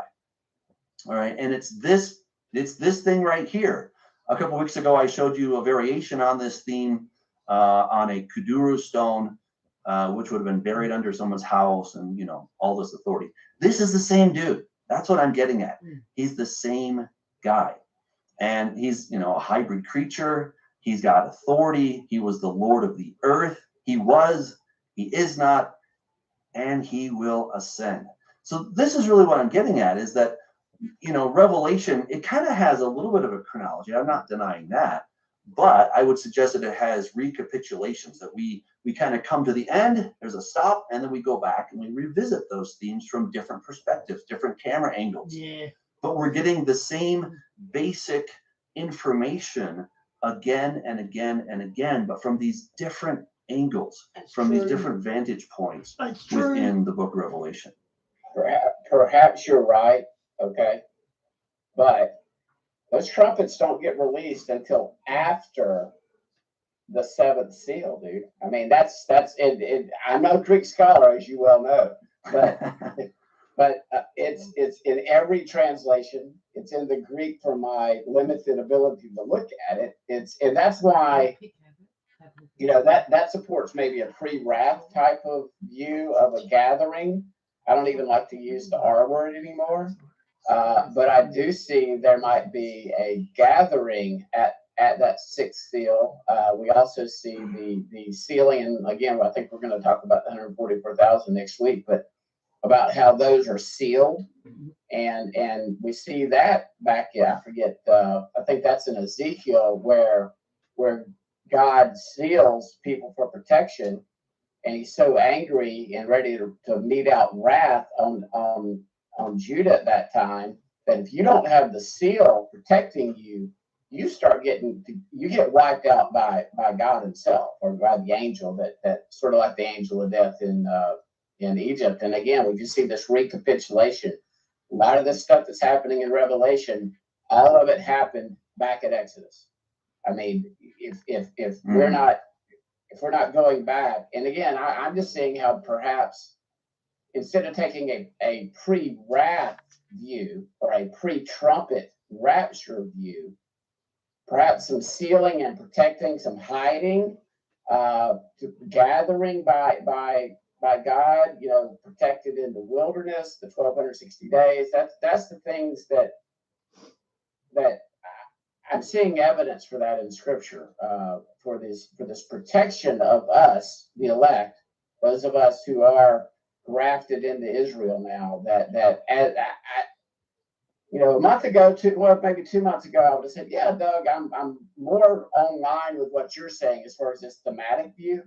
Mm-hmm. Now I'm thinking maybe there's some gatherings, some harvesting that's going on during these periods, and some protecting through the trumpets that are going to unleash, and through maybe possibly the bowls. But I think those are really after Yom Teruah, between Yom Teruah and Yom Kippur, when we are, you know, caught up to the cloud and transformed. Sure. So, John, you've been quiet. Talk, buddy. Well, I like you, Scott. I kind of struggle whether it's thematic or chronological, or, you know, broken up, and then there's an explanatory passage, and then it resumes being chronological again. I'm sort of open to seeing how it happens, assuming I'm here. I mean, it's not like I have a choice anyway, or vote in the matter. But I think a lot of people are starting to wrestle with things. Look, I see a lot of guys that have been, I would call them hardcore pre-trib. You know, the seals have to start after the beginning of the 70th, opening after the beginning of the 70th week. But then they're sort of looking at it and thinking, like, well, there's a lot of stuff that has to happen.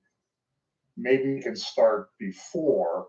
And again, I will say, I see sort of whenever they start, there's a crescendo, like the big building up of an orchestra, to where they're sort of all, the culmination all comes at about the same time.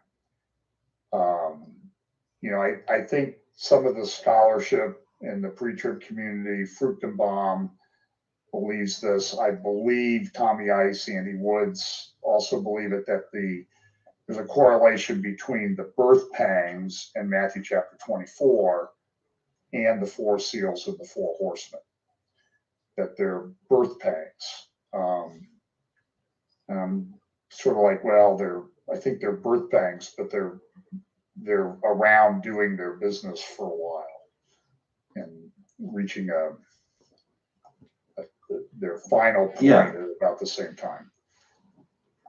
I don't know if that makes I would sense. essentially, I would essentially agree with that. They've definitely been active, but again, I would argue they don't have authority. I think that is the big difference. And just kind of on the thematic approach, looking at, this is Revelation chapter 10. This is where John eats the book, and it says, I took the little book out of the angel's hand and ate it. It was sweet as honey in my mouth. When I had eaten it, my stomach became bitter. And he said to me, you must prophesy again about many peoples, nations, tongues, and kings. All right. So, the reason that I just don't think it's at all possible to look at the book of Revelation in a chronological fashion.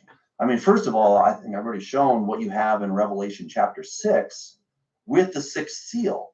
It says that the heavens recede like a scroll. I mean, come on. That's a big deal. Every island and mountain moves out of its place. That's huge, right? We cannot ignore that. And then we have in the trumpets, we have the opening of the abyss, right? That's a really huge deal. All I would suggest is that we start from a big 35 to 35,000 foot perspective, and we just keep getting narrower and narrower and narrower in our view. But all the while, we're coming to this end point, which is the Battle of Armageddon, the second coming of Christ, right?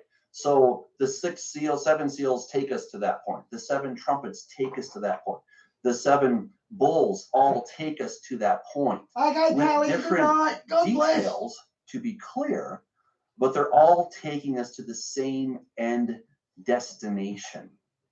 And so that in the seventh seal, we have that silence in heaven. I would suggest that's the same thing where we have that you have to prophesy again, right? And then, chapter 11, we have this kind of interlude, right? Then we have this thing with the two witnesses. Then we have chapter 12. We've got this vision of the woman and the dragon. Then 13 is kind of a character sketch of who is the beast. Then we have chapter 14.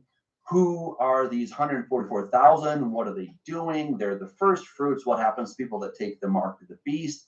Chapter 15, look out. God's going to open his temple. You better watch out. And then chapter 16, we finally get to the bowls, and everything's happening really quickly.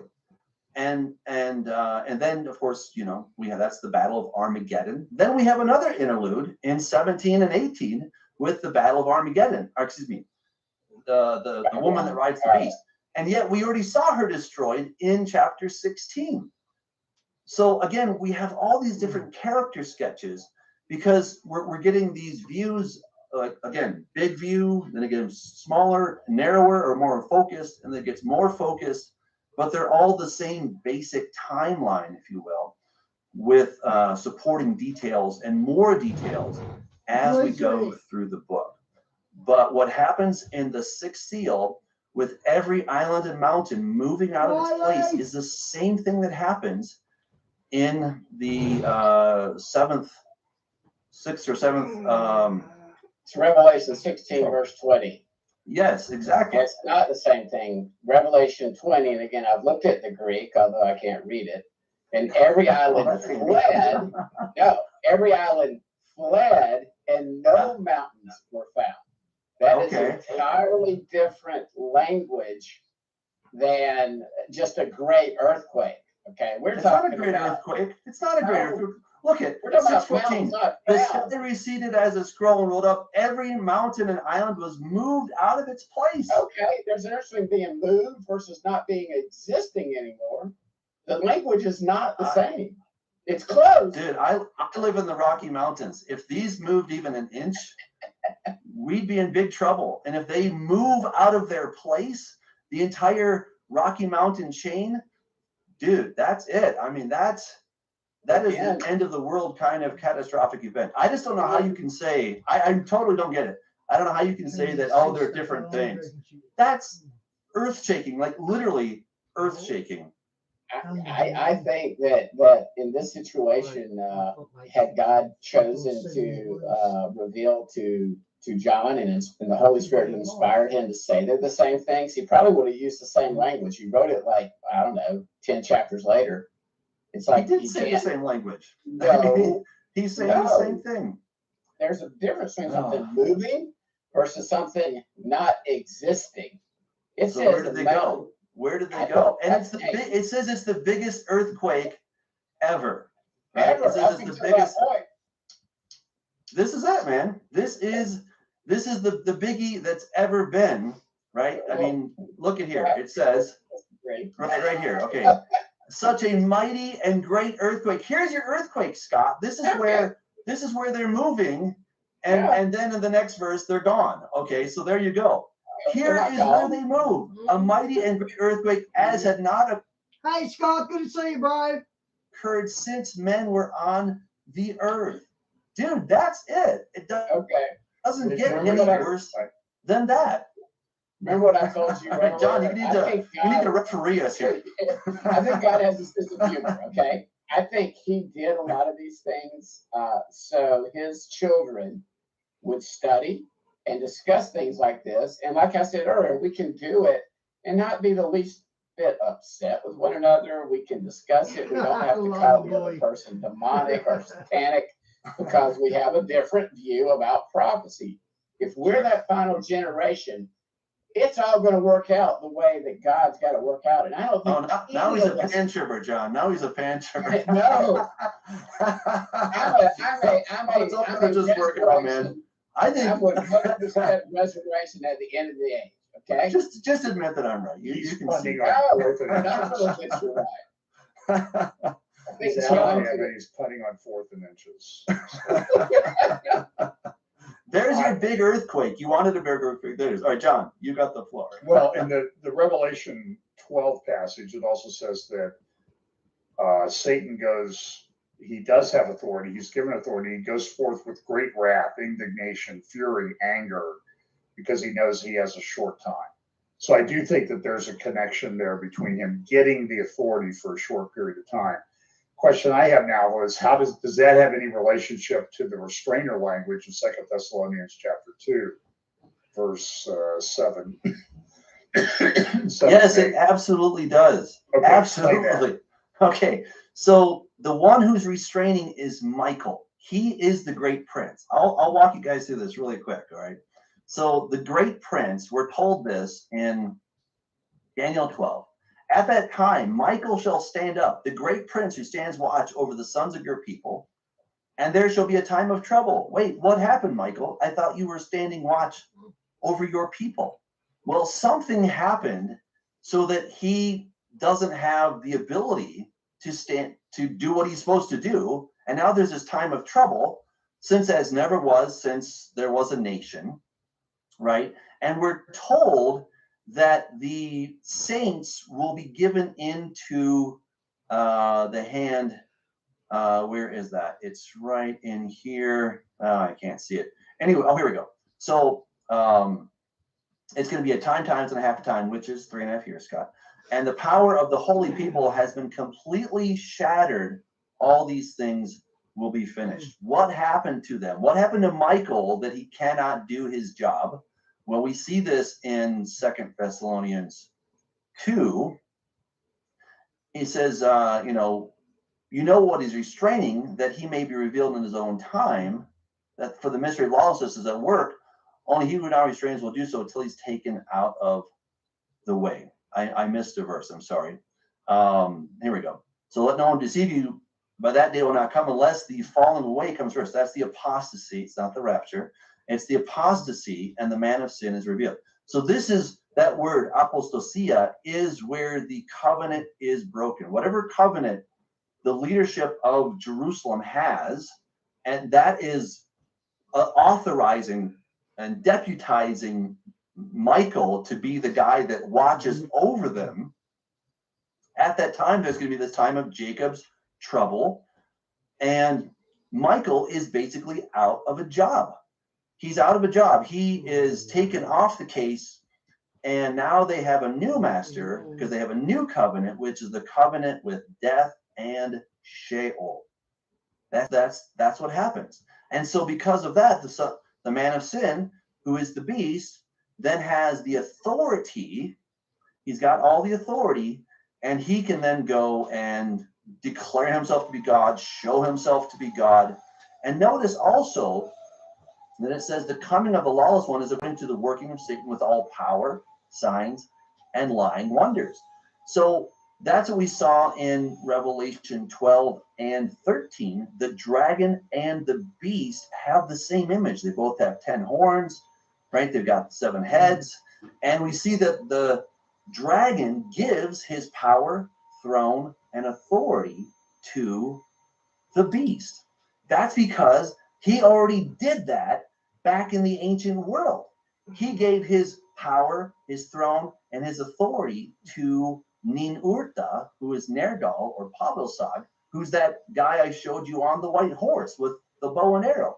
No, there's no aliens in the title, Scott. I thought I'd go to scripture. That's the same dude. He's the beast that was, is not, and will be. And now he's making his comeback. This is his big return moment. This was part of the mythology, the mythos of Heracles. Is also known as Hercules. He's the dying and rising god. They're all one and the same. That's what's so crazy. And as I took this massively deep dive in Corrupt the Image Volume 2 of, who is Satan, right? Why is he called the dragon? These are all epithets that were used in the ancient world. Satan even had something, or Enlil did. It was called the Akitu Festival. The Akitu Festival was a reenactment where the human king would act like he was Ninurta, and he would then give the good news. That's the word, basurat, the good news. He would give the good news that the creator god had been slain, and he would give the good news to Enlil, which is Satan. And this was like, supposed to be an exciting time. Yay, the creator god Anu has been killed.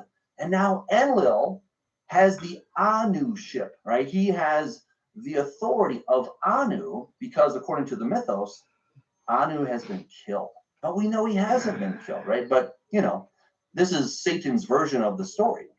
So this whole thing was a celebration that the authority, it even says that he is the usurper. That's the same language that's being used, is that Enlil has usurped the authority of Enlil, or of Anu, the creator god. He now holds that, and he holds what's called the Tablet of Destinies, and that gives him authority. And he can decree fates. He can decree what happens to humanity because he has the Tablet of Destinies. And I would argue the Tablet of Destinies is what we see in Revelation chapter 5.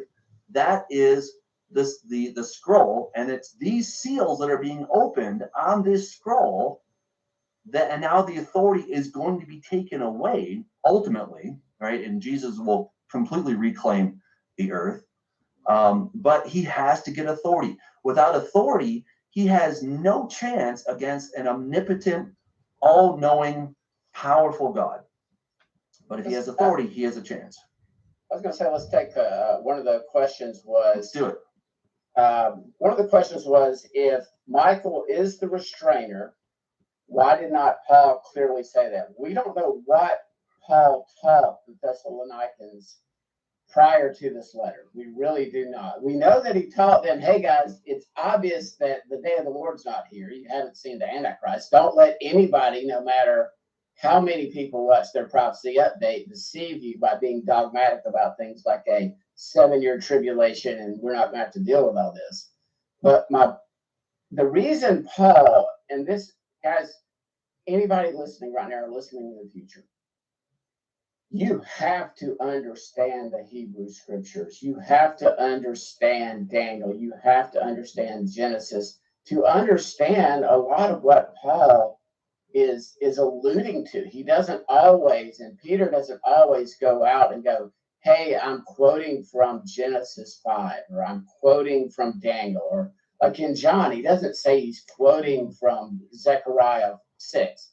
He doesn't say, about the 2 witnesses, but all these codes and these symbols and the keys to unlock them. And I'm not saying that any of us has it all figured out. I can promise you every prophecy geek like us or expert, we don't have it all right. But in that issue, I think the reason Paul didn't have to specifically say it, he's alluding back to Daniel, as far as, it's like, hint, hint, who's always had that job role? Who amongst God's agents in his divine council, the bar of Michael Heiser, who has been the prince over Israel, his nation? We know these other nations have princes. We know Greece has a prince. We know Persia has a prince. We know God put these sons of God, these 70 sons of God, over these other 70 nations. So Israel does have its protector. Ultimately, it's God, and God is allowing and permitting in his sovereign redemptive plan all this to go down. And that's what Revelation, I think, this trial, somebody else asked about a trial scene. What we have is, this is God putting Satan on trial. This is God putting all people at the end of this age on trial. They are going to be given all the evidence. And the 2 witnesses are going to be sort of called as the star witnesses, those of the elect, those of us that have the faith of Yeshua and keep the commandments. So if you read that all through Revelation, that was kind of 2 of the questions I've seen asked. So, what are y'all thoughts on those questions? Why didn't Paul clearly state that the restrainer was Paul? Well, he definitely didn't say that it's the church that's raptured, and the Holy Spirit in the church. I mean, that's agreed. So I think part of the challenge is we're reading a letter, right? And he says, when I was with you, I told you these things, right? So he's recapping. He doesn't need to. In a letter, you assume that the other person knows what you're talking about, right? So he doesn't have to go into everything that he said, because they should know that. And so we're at a loss. I completely agree with you. We're at a loss that we don't have the other side of the conversation. He didn't clearly spell it out. So, that's what we have to work with, right? And I think these are the constraints that we have. So the assumptions that I make are that Paul is drawing from the Hebrew scriptures.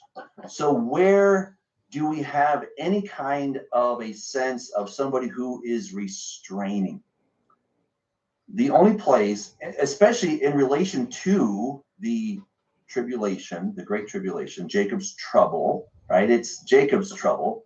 Where do we have a reference to somebody who is doing something on behalf of the holy people, and then something changes? There's only one place in scripture where we have that, and that is in in Daniel chapter 12. That's the only place that we have it. I mean, to say that it's the Holy Spirit is completely out of left field. I mean, that's off the wall kind of stuff.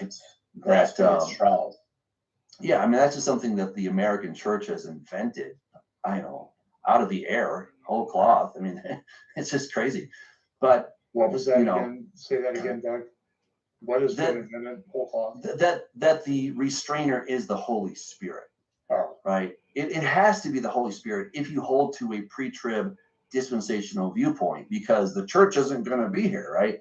So somehow you have to get out of here, and therefore the entire corpus of believers is lifted from planet Earth.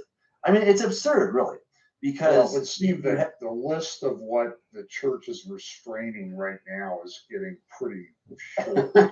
I don't think we're restraining anything. I mean, doesn't appear. I mean, the Antichrist hasn't come yet, so maybe that's the only. We don't have an easily identifiable Antichrist, right? But yeah, I agree with you. I mean, I hear this argument all the time, and I'm like, what exactly are we restraining? Have you been paying attention to what's going on out there? It doesn't appear that much is being restrained, if anything. It sure doesn't. And God even says, "Come out of her, my people, lest you share in her plagues." Right. So the believer community is part of, at least we're in the mix of Babylon, so we're part of the problem. Yeah,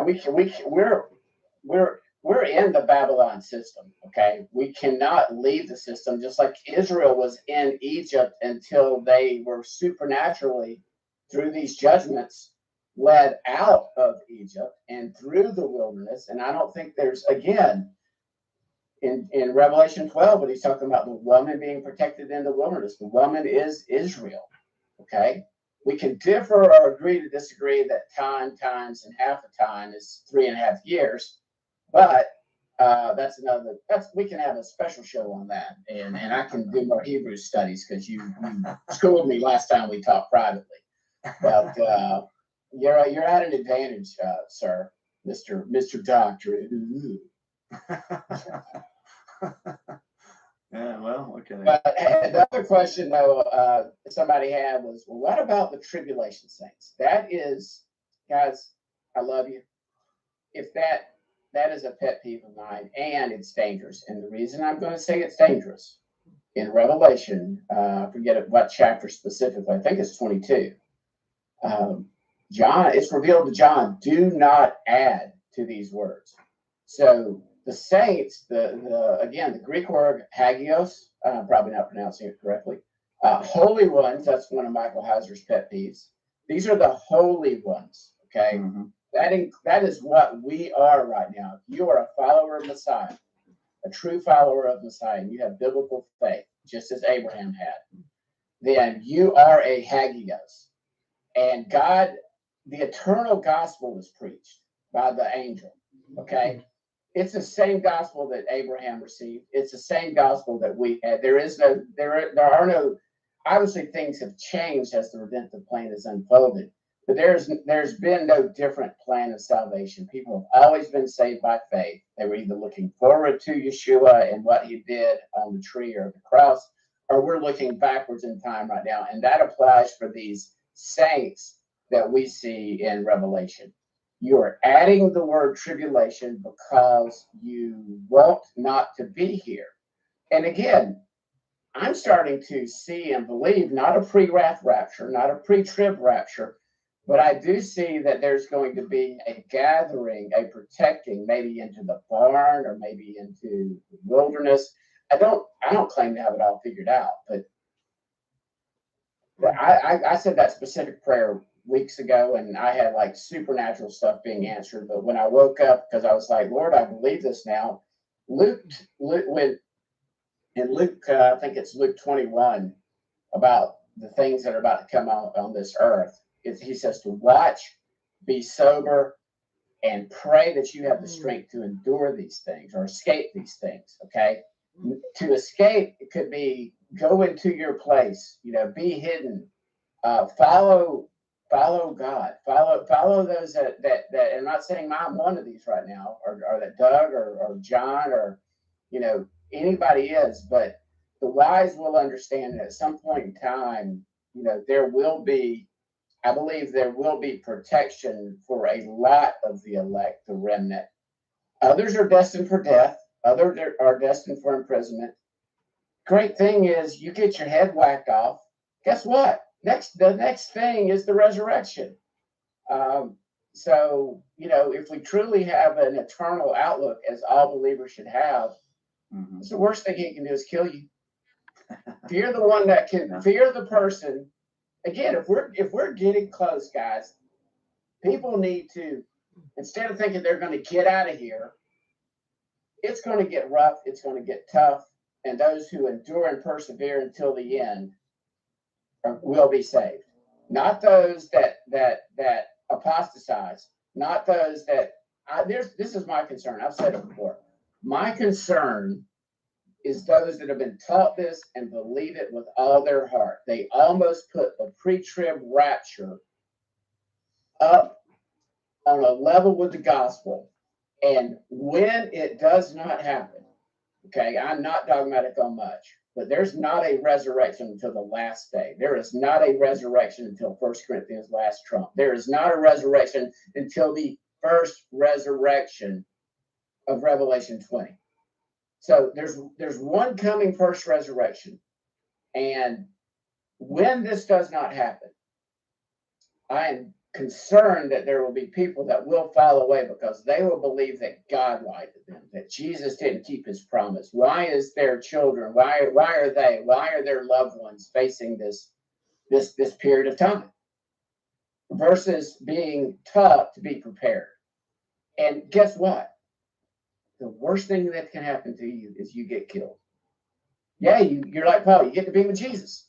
You know, you're just like the thief on the cross. You know, I tell you today, you will be in paradise. Now, commas matter. So anyway, that's my concern, guys. It really is. It's my heartfelt concern that people they will apostate. You cannot fall away from a faith you never had. So obviously, I'm not Southern Baptist anymore. Well, the text is really amazing. I, beheld a great multitude which no one can number, of all nations, tribes, peoples, and tongues. And then he's asked, well, who are all these people? And the elder says, these are the ones who come out of the great tribulation. They washed their robes and made them white in the blood of the Lamb. Right. And so this is the same group that we're going to see in Revelation chapter 12. Right. The dragon was enraged with the woman, went to make war with the rest of her offspring who keep the commandments of God and have the testimony of Jesus Christ. So we see some basic characters throughout, but again, they're looking at these from different perspectives. So chapter 7 is giving us kind of an individual perspective, whereas Revelation 12 is giving us more of this corporate woman perspective, right? And then we're told in Revelation 20 that there's all these people that had their heads lopped off, and these are the people that didn't take the mark of the beast, right? So they're all the same basic story, but from different vantage points. John. No, I was looking at some of the comments there. Okay. It seems like some of the people are having trouble with spell check tonight. Somebody asked or said that they believe that the Antichrist, the beast, will come out of the Middle East. I completely agree. And I think we've been told where this person's going to come from. He's going to be the beast that was, is not, and ascends, right? And we see the woman riding the beast. Now, I shared a couple weeks ago, I shared the woman that rides the beast. We have that cylinder seal from about 2200 BC with the goddess Ishtar. She is riding on the back of, guess who? Nimrod or Ninurta. She's riding on the back of him, and Satan is driving the chariot.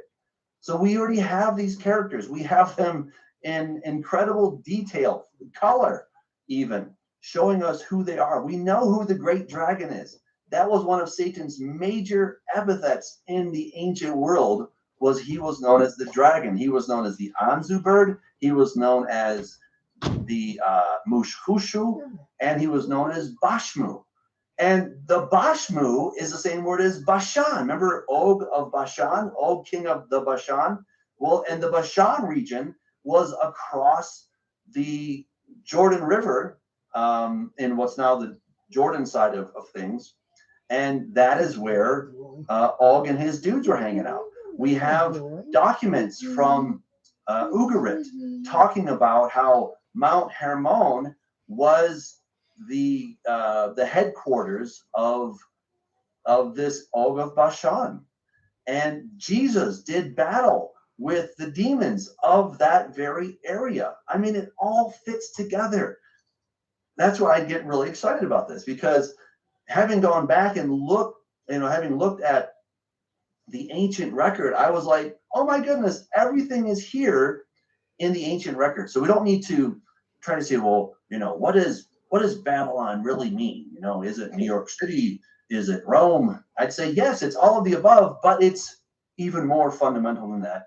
It's Babylon, right? And that's where the woman is taken in that lead basket, and she's taken to the land of Shinar, which is the land of Mesopotamia, and a house is built for her, a temple is built for her, and then she's going to be set on her base. This is all the same thing, right? So we see it again and again and again But to be fair, Is it a temple that will be built in the future, or is it something that's already there that will be? well, according to Zechariah, who's writing in the Second Temple period, and Babylon by that time was still standing clearly, but it had lost, some of its significance. But it's important to understand that the Babylonian religion had been already exported to the ends of the earth by this point. It's mixed in with the Christian religion completely. I mean, I'm sorry, it is. There are people, unfortunately. I'm going to be nice, but there are people get snookered by these fake humanities like Caesar's Messiah or Zeitgeist. They start to see, the way the faith has developed. Yeah, there are some similarities. They say, well, such and such God was born on December the 25th. Well, if they did any research, Scott, isn't it true that, like, Rob Bell did a video on that about where he took all of these myths that were attributed to Caesar, and I'm not sure what he was trying to do. I think what he was trying to do was run down the uniqueness of Jesus Christ. Yeah, and it really angered me the way he did it. And when I researched it, really what I found was that the attribution of certain characteristics to the Roman Caesars, like Augustus and that group, really came up after the spreading of what Jesus was. They were trying to make those guys to be like Jesus, not the other way. Jesus wasn't borrowing from them; it was the other way around. Yeah, and it's a very dishonest thing that he did there. Yeah, if you have not researched this, and let's be honest, a lot of people are lazy. They'll watch a documentary like this. They'll see these not even connections. Yeah, they'll see these not even connections, and they won't have that foundation or those apologetics where they really understand where these myths were coming from, and they don't understand that the Bible goes back about the lamb. I mean, this goes back to Cain and Abel and the sacrifice, where his sacrifice was accepted. Abel's was, Cain's was not.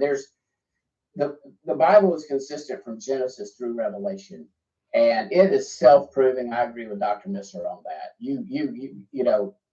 If you take the time to investigate the Bible and its claims, and you take the time, and I've got lazy friends who just want to mock me, and I love them to death, and I pray for them. And maybe they'll watch this. I'll just call one of them Foz. That's his name. That's his nickname. That way I don't put his name out. Only my friends will know who he is. But they'll just mock me on some of this. And, I'm not, I promise I'm not being arrogant, but I just know more than them about this. God gave me that gift to want to research these type things. And it saddens me that people are losing faith based on these lies, but Satan is a deceiver. There are many people that now believe that we should keep the commandments, and there's a great falling away amongst, and I don't call myself Hebrew roots, but there's a falling away right now where a lot of people are now rejecting Paul, and then they reject Messiah. And Doug debated a guy recently, probably about 4, 5, 6 months ago, Doug. He was a Paul denier. Usually your next ditch that you hit after you deny Paul is you start to deny Yeshua's divinity, then you start to deny that, and you're lost. You've went from faith to not faith. And I'm not a Calvinist, so these people were walking the walk, talking the talk. And Rob Skiba's done something. He's actually gotten back on track right now. He is now coming back and doing what God gifted the man to do. Now he's out of politics and he's not talking about flat earth. And he is coming in hard with evidence refuting all this nonsense. So I don't endorse Rob on everything he does, but Rob's a smart guy, and he's got off track, and maybe God's using this to get him back on track.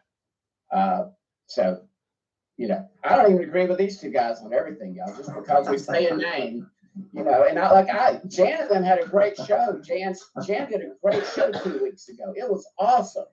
They did. I mean, we just differ on this pre-trib rapture. We differ with her and JD Farrak and Amir Sephardi and all these guys, and we want to get them on, and we want to have a roundtable discussion with them where we can joke around like we're doing now, and we can have fun with it, and we can agree to disagree, and we're trying to get that set up for like a program in the future, maybe a longer program if we can get some people to talk about these things. Maybe, yeah, we don't, myself and Doug definitely, we see that the church by no means replaces Israel. We're grafted into Israel. There are two houses, and we're part of Jacob's trouble. That's an interesting study for people to do. Look when Jacob is used versus Israel is used. Yeah. Jacob's usually when his people ain't behaving properly. Yeah, because we promised to talk about the four horsemen. We've talked about two. I think we owe it to our audience to at least do a little bit of that, because there's lots of topics we could talk about. But so the second horseman, right? He says, fiery red went out and was granted to the one who sat on it to take peace from the earth, and that people should kill one another, and there was given to him a great sword.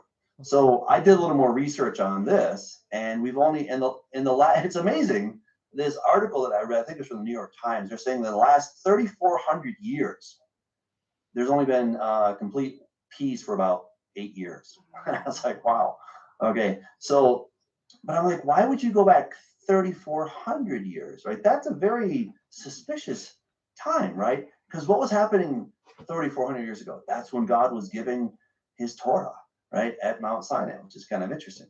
So anyway, in the last 3,400 years, we've not had peace, right? There has been a Pax Romana, for sure, but it wasn't exactly all good times, right? People were being crucified and the Romans were invading people. Right now we have a Pax Americana, right? And it's, it's not bad. I live in America. I like it here. But, we're not like a saintly country. We don't have it all figured out. We're not perfect by any stretch of the imagination. Yeah. So there is a Pax Americana, right? We have a general sense of peace. It's not like World War II where the world was at war. So, we have only had peace, absolute peace on earth for 8 years out of 3,400. So when Jesus, so when this second horse begins to ride, it's whatever, Pax Americana or Pax Romana type thing, that's taken, and it goes from, decent to really bad. Okay, and again, I'm seeing this as not something new, or how should I put this? We've had a general sense of, wars and rumors of war for a very long time. But when this guy finally rides, then it's bad, like really bad. And again, I would take it back to suggesting that it's related to the first guy, because he has authority. He goes out to conquer. He's given this authority, and now he goes out to make it really ugly. And where it says that people are going to kill one another, my interpretation of that would be that this person or this rider that goes out to kill, that is that's a symbol of where it says in Revelation 13 that the false prophet was given authority. He encouraged mankind to make this image of the beast, and whoever would not worship it would then be put to death, right? So I would say that those are the same basic event. All right. I would concur on. I mean, this one's pretty easy. The red horse is about war. It's about, if we compare it back to Matthew 24, maybe it's part of the birth pangs, like you said, Doug. It's been riding. There's always been war. On this planet. That's just the nature of man. If we don't, if the Lord does not return, we're going to kill each other eventually. I mean, I've talked to John about this off the air. That if we weren't believers, I would be all on board of a global world government, and because it's only a matter of time before Russia, China, Pakistan, India, Iran's trying to get nuclear weapons. You got North Korea. It's only a matter of time. Just because we're friends with Germany and France and those countries right now, I mean, do a history lesson, guys. But I think that's part that one's pretty self-explanatory about the red horse, and I haven't really done a deep dive on, but the color red is interesting. As far as the wind, I do see these seals being broken up prior to the Great Tribulation. Okay. I don't think the Great Tribulation, and that gets back into our thematic, and all these topics are interrelated, Doug, so it's hard to just focus on one, but I don't think the Great Tribulation starts until the sixth seal. So. Yeah, absolutely. Well, let's take. All right, go ahead, John. No, I was just agreeing. Okay. So let's go to the third horseman here.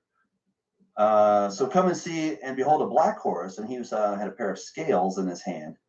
And I heard a voice in the midst of the four living creatures saying, "A quart of wheat for a denarius and 3 quarts of barley for a denarius, and do not harm the oil and the wine."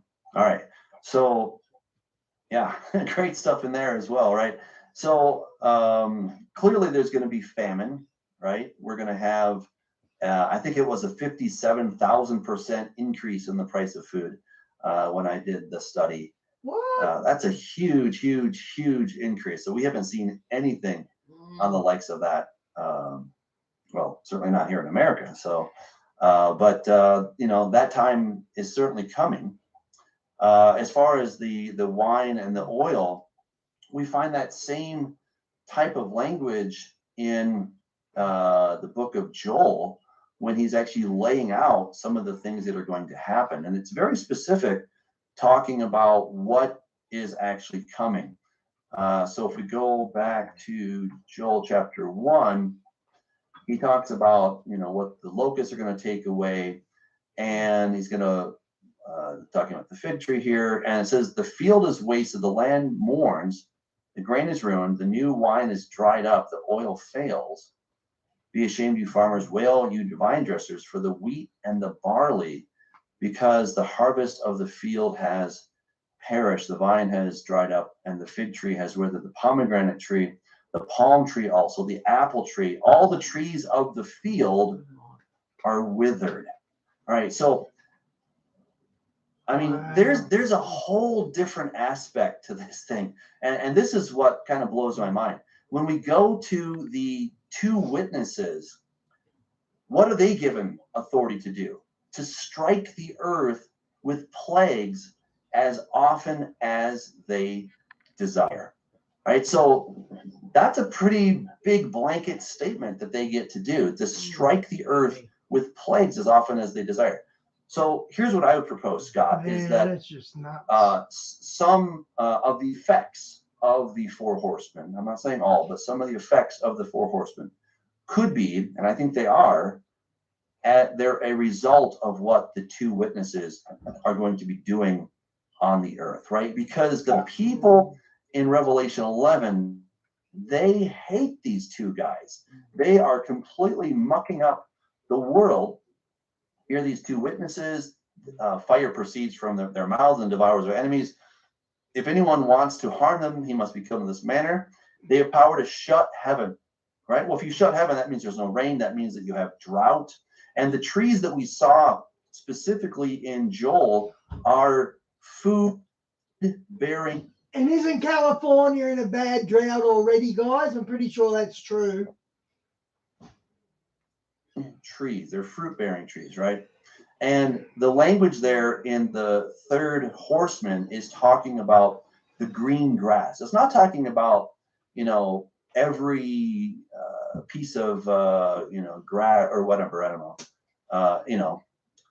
It's not every last piece of vegetation, but it's specifically the green things, okay? The things that we would eat is what's going to be affected.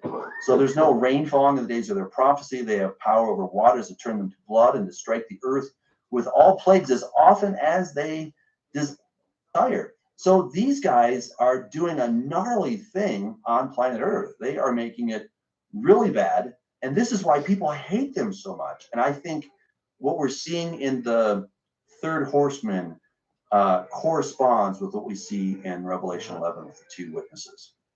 I was just going to say that is the traditional view. I tend to still lean that way. I did talk to a lady, Susan, from out in Texas that I've had numerous conversations with. She had an interesting view on this. That Scott, are you in California, mate? I don't think I've ever asked where you are in America. and it does align with sort of the harvest. We've got the wheat mentioned, we've got the barley mentioned, and then you don't have the oil and the wine being damaged. Her interpretation of this, it's maybe nobody else has ever heard this. I never had. It was interesting about how, and I do see now that there's something going on with these Moedim, with these appointed times, and perhaps there is a gathering or a harvesting and put in the barn for first the barley. We can talk about that more, about the 144,000, who they are, and the woman in the wilderness. You've got the wheat being harvested at the very end of the age and put into the barn versus the tares that are thrown away. And then you've got this do not damage the oil and the wine. And that comes in the fall. So the way she sees this now, and it wasn't crazy when I looked into it, especially, and she compared it back to Joel, and I'll have to talk to her and get her to send me more detail. But she is looking back just like you did just in about Joel, Doug, and she sees that this oil and the wine are those that maybe that could be Judah that has yet to repent and yet to accept Messiah. That doesn't happen until the nations at the towards the very latter part of the trumpets and the as the nations gather against Jerusalem. That they just don't turn to Messiah yet, and they're not, they're not wiped out. Obviously, they're still alive, but so she views that as like a potentially 3 separate harvests. It was an interesting view. It wasn't crazy. I thought it was rather unique comparing this to the harvest that we see in the Moedim. So just food for thought for people concerning the oil and the wine. I think that one way we could understand that is that it may not be so much, hey, Black Rider, don't touch it, but hey, humans, be careful with the oil and the wine, because this is all you got, right? These are things that are stored, right? These are produced. They're things that are already produced, right? They're in storage.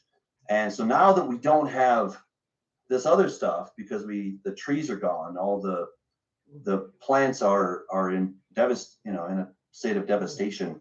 Now we've got to really be careful with this stuff, because that's all we have left. Just a thought there. Another common interpretation is that poor people, this is a famine, this is inflation, the amount of price for that wheat and that barley, and it's going to hurt your common man, your 98%ers in the world, versus the wealthy, the elite, as we like to call them this day and age, the ones that control all the wealth of this world. They're not going to really be damaged by this because they're running the show anywhere they think they are. So that's a common interpretation, which it makes sense. It really does. So anytime we're talking about this, I don't think we can, because they have huge stores of stuff, right? Yeah, a lot of money and things. Fair enough. And shelters. Yeah, and they're going to go on the rocks and hide. Yeah, exactly. Right. Well, it's interesting in Revelation 7. It says, "Do not harm the earth, the sea, or the trees till we have sealed the 7, or the servants of our God." And then in Revelation 8. The 5th angel sounded, and hail and fire followed, mingled with blood, and they were thrown to the earth. And 1/3 of the trees were burned up, and all green grass was burned up. So that's like horticulture. That's the word hortos. And from horticulture, there's where we get that. So this could be why the food prices. Isn't there a similar prophecy about the ocean? 1/3 of the. Yeah, that 1/3 of it's going to turn to blood. Right. So I think when we start looking at the seals, trumpets, and bowls, that if anything, it's kind of turning the volume up. It's the same song, but the volume starts low and then it gets turned, full blast. No, says Scott. I gotta just like turn off your video. Why? We're here to discuss. Oh, I know. There's a question from Christine. She says, Amos 8:11. When do you think this will take place in Revelation? If this is not the time to explain, that's fine. So it's talking about, not necessarily a famine for food, but a famine for the word of God. I do think that's going to happen in the Great Tribulation, because it says in Hosea chapter 5 that I will return again to my place until they acknowledge their offense, and in their tribulation they will earnestly seek me. And I think that's when there's going to be a famine for really knowing God in a way that not only has the house of Judah not experienced, but the house of Israel or the church at large has not known either. So I'm not just picking on them, I'm picking on everybody. That those who are seeking God will do so in a way they've never done before. I mean, it's going to be unprecedented. Talk about a revival. And you know what? We need it, quite frankly, because we become fat and we become, spiritually. You look at the famine for the hearing of the word of God, and you can certainly see that in a large swath of evangelicalism, that's a self. Guy, they're all telling me to get married to you. Oh. Thanks, guys. Going on right now. Mm-hmm.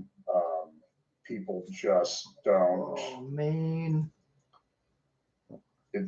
it's shocking to me. I mean, I've been around the church all my life, and what I was concerned about 20 years ago is even worse now. And I'd say that a large swath of the evangelical church is that way, in my view, and that's bad. It's only going to get, but it will only get worse. But there will be some the Lord will seek Him, certainly. Yeah. Well, I think partly the coming of the two witnesses is going to be kind of a template for believers. We're going to be like, when we see them, we'll be like, oh yeah, that's what our faith is about. Oh yeah, these guys are calling the world to righteousness. You know what's really interesting? Before all of the major judgments that God brought upon the earth, right? So you had Noah. Before the flood, Noah was a preacher of righteousness. Before Sodom and Gomorrah, you had Lot. He was the preacher of righteousness. He wasn't. See, Diane, I disagree. I don't need to go to the government to get a certificate of marriage. Me and Gabe are committed to each other, and we sit here and we watch all the Christian stuff we do. And no, I disagree. Who's going to marry me? Do I need a pastor to marry me? Or am I committed in my heart to Gabe already? And I don't need a pastor to give you the okay. So I disagree. I'm living in sin. Perfect. But he was the preacher that they had. Before you had, before, God was going to destroy Nineveh, he sent Jonah. And those people actually repented. Well, it says in Revelation 18 that Babylon's iniquities have come up to God's face. And that's the same language that we see in all of these different judgment epics, is that the how bad it has gotten has come up before God's face. And so when it finally reaches the top, the cup is full. God's like, okay, the cup's full. I got to do something now. I don't know how far we are on that cup. I suspect we're really close to that thing about to spill over, but who knows? God knows. But he's going to send the two witnesses before that, before he brings the judgment, because he wants the world to repent. And okay, guys, here's a question. What denomination should I be married under? If I was to get married through the churches, which one would I get married under? That's my point. I don't think you need it. I made my point. Many will. Those are the so-called tribulation saints that we often talk about. Those are the believers, and that may include us, that we may become martyrs, because we're going to have to finally decide where there's going to be a line in the sand. Which side are you on? And the two witnesses are going to before they finish their ministry, I think they're going to encourage a lot of us, say, oh yeah, God did give us power. He did give us authority. We haven't been acting within the, this power and authority. I don't know why. And then when we finally have people showing us how to do it, I think we're going to do great exploits, as it talks about in Daniel 11. And then, Torah. Yeah. On that issue. Yeah. Well, I was going to say, on that issue, Torah, truth for us. He draws the parallel about the old and wine back to the virgins, the parallel of the virgins. And let's remember when the church, when the ecclesia, when those called out from the nations were joining with Paul and Peter, and they, and I know this is controversial, but when do we see supernatural things going on? When the believers and the apostles, and we... Okay, guys, what did they do in 500 AD, for example, to get married? Did they have a certificate that they had to go to the local court and sign a marriage certificate, or what? Or did they just have someone holy say a few words over them, and that made them married? I'm quite willing to do that for a holy man to say some words over me, and that would make me married in my eyes. I don't see the problem with that. Like people in 800 AD, they didn't get government certificates to say they were married, and they even jumped over broomsticks once. So, what is marriage? Me and Gabe are already committed to each other, and yeah, and we're under Christ. We love Jesus. So to me, I'm already married. Know Paul was observing the Sabbath, and we know Peter was observing certain laws because it took a vision from God to even get him to go eat dinner with a Gentile. But when we see these supernatural events at the beginning at Pentecost and the miracles taking place, what did they all have in common? Well, obviously they had the love for Yeshua, the first love. That's the most important thing. And there are many, many believers that have that first love. But as we talked about Babylon and how it's been blended. Guys, I'm out after this. Not because we're arguing about marriage, because I go for 3 hours all the time. So I'm out after this. Nah, I'll play a short video after this one. And Satan... That takes persecution didn't work. So okay, let's marry the church. Let's make being a Christian part of the state religion of Rome, and let's, kind of like we were talking about earlier, let's blend in these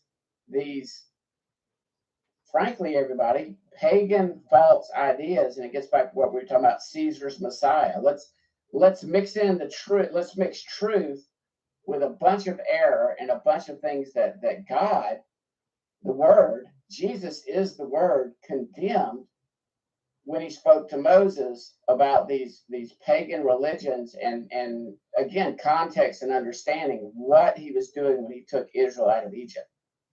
They still had Egypt in them, and that's why a lot of these arcane, weird laws, they don't make sense to us unless we understand what exactly was going on in these pagan nations.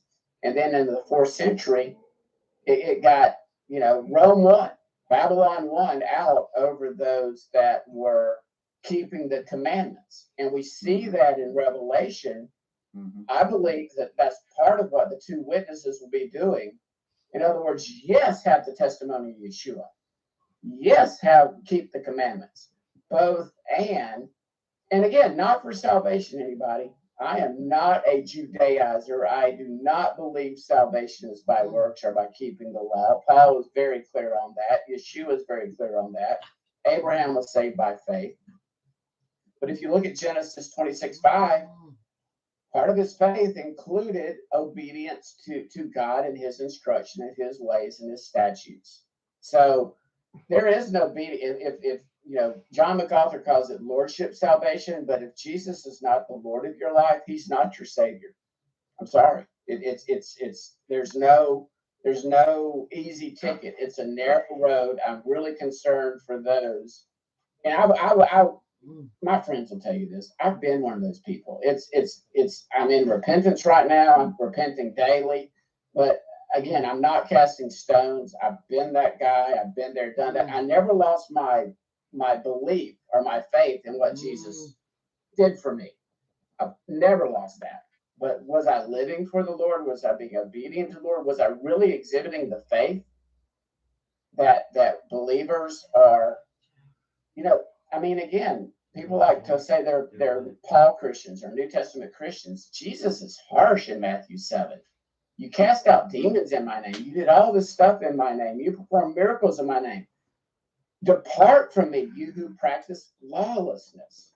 So I just think that's the big issue that the two witnesses be doing. I think that's one of the things that Revelation and this period is to refine the bride, to purify the bride. Jesus ain't coming back for, like John said earlier, Jesus probably ain't coming back for this version of the American church or the NAR or the prosperity gospel that's sweeping Mexico, not Mexico, but sweeping South America and sweeping Africa. It's so sad that they're being preyed upon. So I'm not the judge. There's a comment question from Frank Kutziata. He says the two witnesses will fill in the details per Deuteronomy 19:15, and those who don't listen will be judged on the basis of two witnesses. Will the death penalty come? And I agree with it. I think that is a major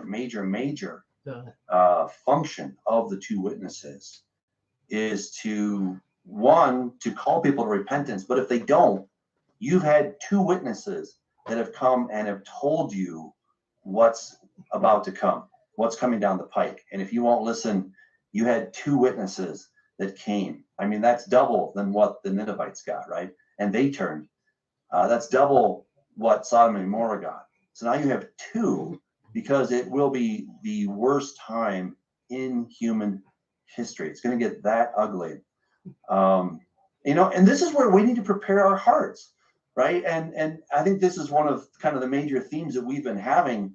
If you are a pre-trib rapturist, you think you're going to be out of here and there will be no persecution. Well, that's a nice story. That's why it sells so well, because I don't want to be persecuted. And, quite frankly, I don't. I'm not looking to be a martyr, but I want to have the mindset that if that is my destiny, if that's what's coming down the pike in X number of years, I need to be ready. And I don't want to have this theology that says that's impossible, that could never happen, God would never beat his bride.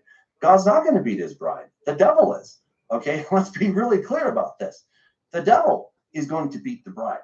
But unfortunately, the bride, the big bride here, the Commonwealth of Israel, and under the authority of those who are in Jerusalem, are going to make this covenant with death and Sheol. And that takes us back to the fourth horseman that will have authority over the entire planet. The entire planet. All of humanity is given into their hands. And that's what's so significant. And just one more thing, death and Sheol, right? Nergal, Ninurta, Nimrod is the god of death. In Corrupting the Image, Volume 2, I made this incredible discovery. I mean, it blew my mind when I just kept putting the pieces together. I'm like, this is amazing. That on top of Mount Hermon, there is an inscription that talks about the commandment. Okay, Diane, that link you said that you should get married, I know it says that, but I count myself as married. I don't need a priest or a pastor to say a few words over me. So I really don't get that I'm in adultery or something. I'm committed to Gabe. She's committed to me. So what church would I get to marry me? I don't trust the churches. No church around here teaches end time stuff. They're not of the Holy Spirit. So who's going to marry me? Or the command for the 200 angels to go and to intermingle with humanity and to create the Nephilim. And the name of Satan, his most secret name, is revealed on that inscription, on that stele, which is found in the British Museum, by the way. And God directed me in such a way. I had the privilege and the hard work of deciphering that and putting the pieces together. And it's this incredibly secret name, but he's the God of death, right? This word actually means death. It's related to Gog. We're going to get into that at another show, because I think that's a whole amazing thing when we start looking at Ezekiel 38 and 39. And that's, I'm sure, where some of us will part perspectives, but that's all part of the fun. But I don't know what the God of death. Well, the God of death. I mean, Satan is par excellence the God of death, and he has an agent, which will be the beast. His agent before was Nimrod or Ninurta. Nimrod means let's rebel. What parent is going to name their son let's rebel? I mean, that's just insanity. You don't want your kids to rebel. You want them to obey. You know, so that's just an epithet that he had, was the rebellious one, the rebel. And but he was known in the ancient world as Ninurta, who was this god, and he was one of his major things was the god of death. He was known as the arrow. He was known as Sirius. He was known as Nergal. All these different descriptions take us back to that guy who is predicted to come out of the abyss. We see that in Revelation. We see it in the ancient writings of the ancient world. So it all comes together, in my opinion. And I think that the four horsemen, just to kind of wrap this thing up, the four horsemen are, you know, certainly it's the beast and maybe three of his closest generals, or it could be that we're looking at the beast and then just different aspects of his ministry. I think that they're probably three of his top generals. Look, I've got no fears facing my maker at all. The maker gave me Gabe, so I'm not worried about fronting him at all, because he gave me Gabe. My basic. And a good pastor, Han. I don't even know where there's a decent church around here. I just don't know the building churches. But they're all very, very, very closely related. It's, you know, how exactly to parse that, it's hard to say, but they're very closely related. Yeah, I mean, again, how this all we need to, for JJ's sake, we need to talk about Revelation 3:10 one of these days and explain to him that, you know, being protected or not, you know, from this 10 hours. So I say we do a show like in a month or two specifically on how the bride could be or will be protected, gathered into the wilderness on the eagle's wings, or hidden in the, or taken into the barn. And there's other options other than a rapture. And I'll go back again. 1 Thessalonians 4 is mainly about comforting people because their loved ones have died. And Paul throws in almost as like, oh, and those of you alive at the time of this resurrection, you will be called up, harpage somitha, to the cloud. We're not even called up to the third heaven, everybody. We had that show with Lisa Elwine. If anybody did not watch it, watch it. We see the cloud at Exodus at 19 at Mount Sinai or Sinai. We see the cloud and the dove coming out of the cloud at the baptism. We see the cloud. It's visible. It's there. That the spiritual realm, we just can't see it, everybody. Yeah. The spiritual realm is very near. I mean, it's here. It's on the earth. But this cloud that we're going to be caught up to, it ain't third heaven. God's bringing the mansion to us. New Jerusalem is coming to earth. We're not going up for 7 years and having a party while the Father beats the snot out of the Jews, okay? Just not happening. That's one of the few things I'm dogmatic about on prophecy. Well, and I was just looking at JJ's comment. We're in complete agreement that we're not going to experience God's wrath. Right? But we would argue, I would argue at least, that God's wrath does not start until the Battle of Armageddon, which happens at the second coming of Christ. All right. So all that happens before that ugly stuff is either on account of the two witnesses or it is Satan's wrath. We're told point blank that Satan comes down. He's seriously ticked off and he goes to persecute the woman. That is Satan. That's not God. Sure, God's allowing it from that, you know, cosmic level. I get that. But this is Satan doing this. He is ticked, and he comes to make war with the woman and her offspring and those who have the commandments of God and the testimony of Jesus. So that's Satan, not God, doing that. Well, man, we are out of time, guys. I'll tell you, this has really been fun. This has been great.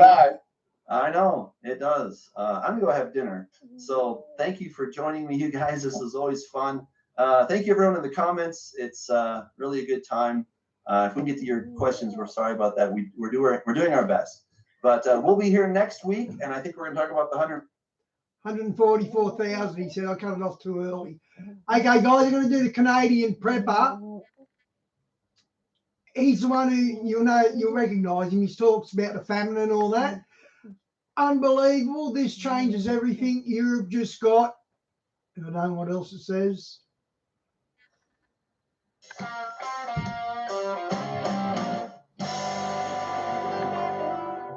Okay. What's the big challenge right now? Infidelity.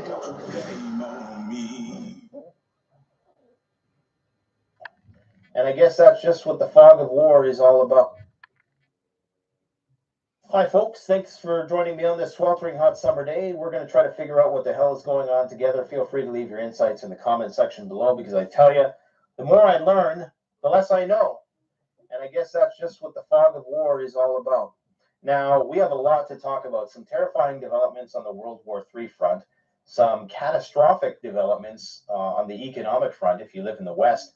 Anyways, we have some mixed messages coming out of the Gazprom situation for Nord Stream 1 and whether or not Europe is going to be left in the dark this winter. We have a situation developing at the biggest nuclear power plant in Europe that nobody is talking about. We also have a very, very terrifying development in the Middle East. Well, if you're Israel and the United States and the West, and that is this right here. This, look at that handshake. Look at that handshake. That's more than a handshake.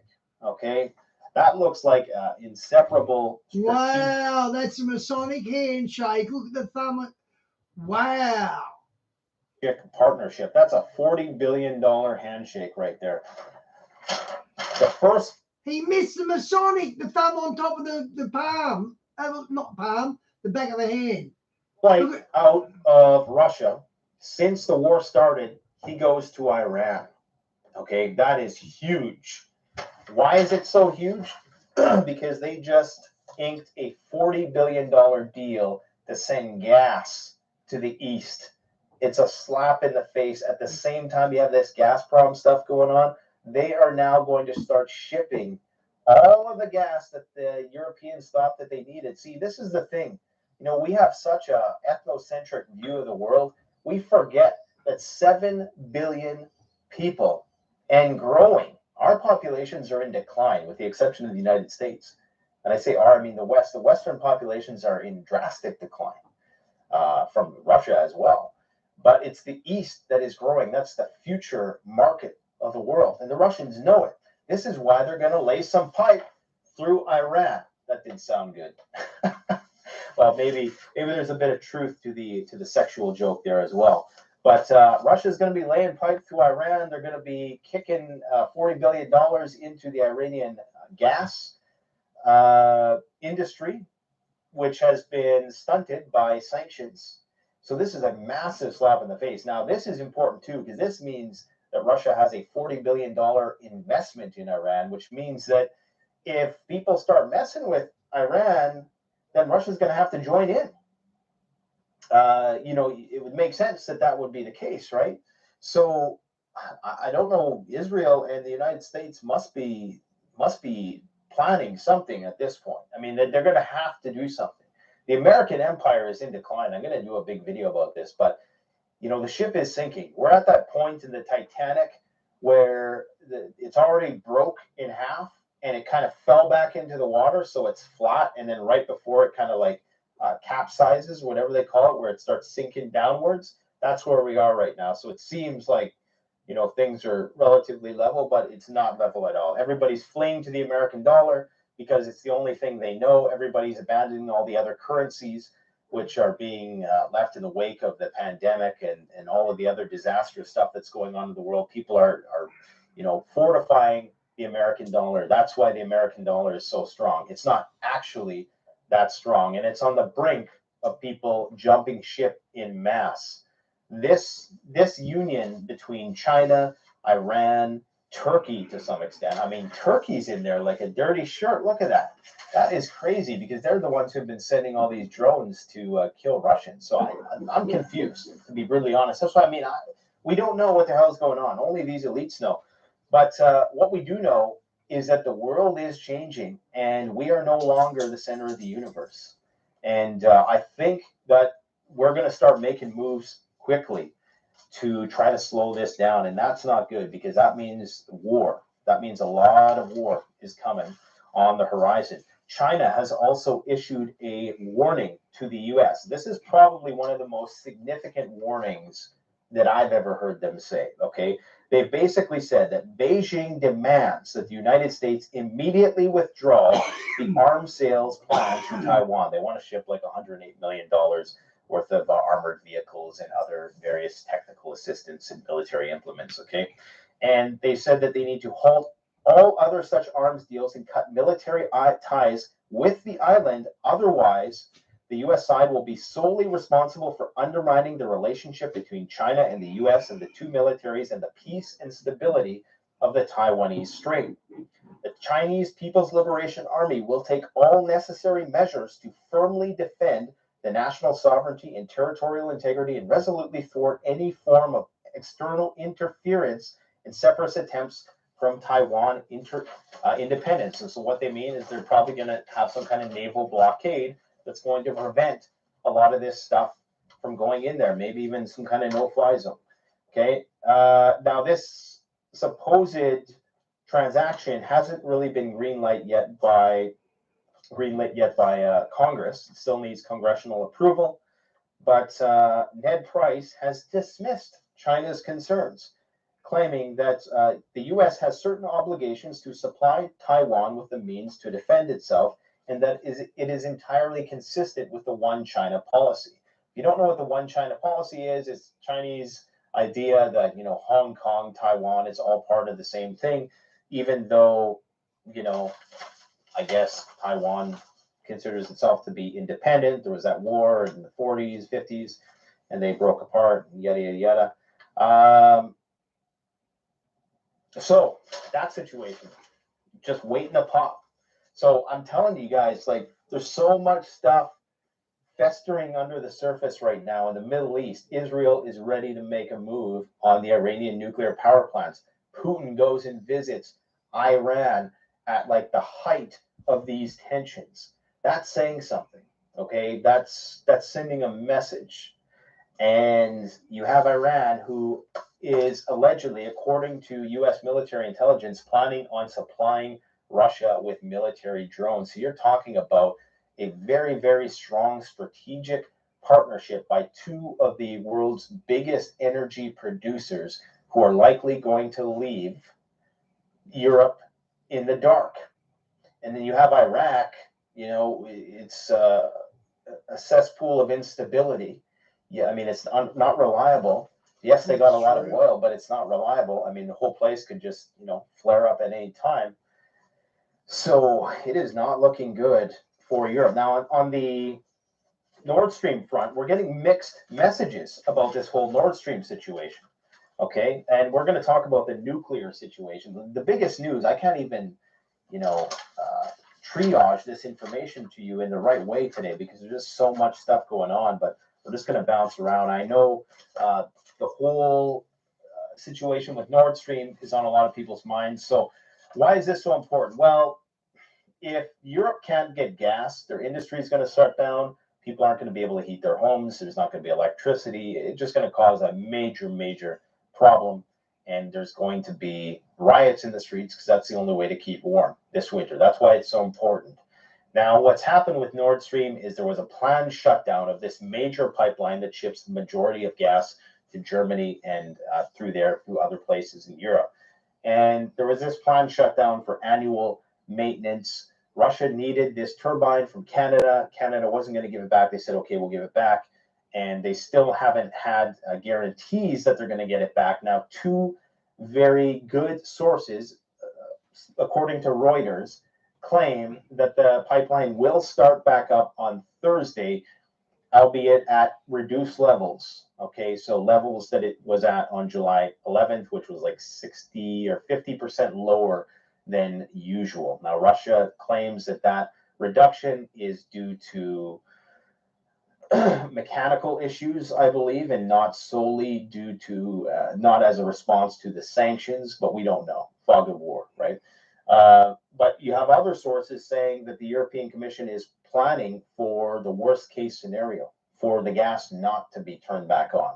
So that makes me wonder that even if the gas gets turned back on Thursday, are they preparing for the war to intensify? And by that, I mean Ukraine doing this counteroffensive, you know, targeting Russian naval vessels in the Black Sea, targeting Crimea with these long-range HIMARS missiles, which would, of course, be Judgment Day, according to some Russian officials, in terms of the response that they would receive from Russia, targeting decision-making centers with zircon, supersonic, hypersonic missiles. I mean, the whole situation could just flare up real quick. And that's why I think that we're getting these mixed messages. I think I've always thought that there was a high likelihood that Russia was going to turn the gas back on, but Europe is clearly priming its population to get ready for some deindustrialization, because that's where they're going to first take the gas from. Okay, they're not going to take the gas from the homes that need it to heat themselves first, because there'd be riots in the streets. What they will do is they will ration stuff that was supposed to be going towards industry, and the bulk of natural gas is used for industry. So what does that mean? That means that even if you have heat flowing to your home, you might not have a job, okay, to pay for the heat that is going to be rerouted to your home. This is why they're talking about warm-up centers and all this kind of stuff. Okay, so natural gas is so critically important. Energy is such a critical cornerstone of development and industrialization. And the Russians are just like, look, we have this massive market in the East. So this chess game, we're losing the chess game right now. We are totally losing the chess game. And I, like I say, I don't know what the geostrategic importance of Ukraine truly is. It must be really important if we're willing to throw everything away for it. That's what I'm saying. I'm gonna give our leaders the benefit of the doubt and presume that it's not just war racketeering, and it's not just all about, you know, defense contracts. Because if it is, man, is that incredibly stupid? Because we're sinking the ship. That's a plan. Scary times, guys. So no matter what the outcome of this Gazprom situation is, it's clear that France, Germany, Europe is preparing to go without Russian energy, which is going to mean a drastic reduction. It's going to be years, decades before, you know, nuclear power and all these other things come online. And even if you do get nuclear power, it's much less efficient to heat places through electricity than it is through gas and combustibles. So, I mean, we got some big problems ahead. So that's as much as I know about the Nord Stream situation. We just really don't know. We know that there was a solar storm, a big solar storm, a terrifying solar storm, as I heard it called in some of the reports, that was supposed to hit us today, that I think is hitting us right now as we speak, and was supposed to cause some problems with GPS and various satellites. I'm not sure if that has happened yet. Coincidentally, we also have a transformer catching fire at the Hoover Dam, which, you know, who knows what that is? Is that just, you know, aging, poorly maintained technology? Is it a result of You showed that link yesterday, Diane, the Hoover Dam bomb. cyber attack? Is it a result of the water levels being so low and the drought? Is it because of the solar flare? You know, the EMP effect, or not the EMP, but the the electric induced transformer fire, whatever you want it. You guys know what I'm saying, right? So, yeah, we don't know, but it's just one more thing, right? One more coincidence. When all this infrastructure starts catching on fire, right around the time when we're beginning World War III, then I think it's safe for us to speculate that it may be some kind of cyber incident. We also have London burning down. Interesting. History always gets a return, doesn't it? London is burning down as huge fires surge on UK's hottest day ever recorded. Interesting.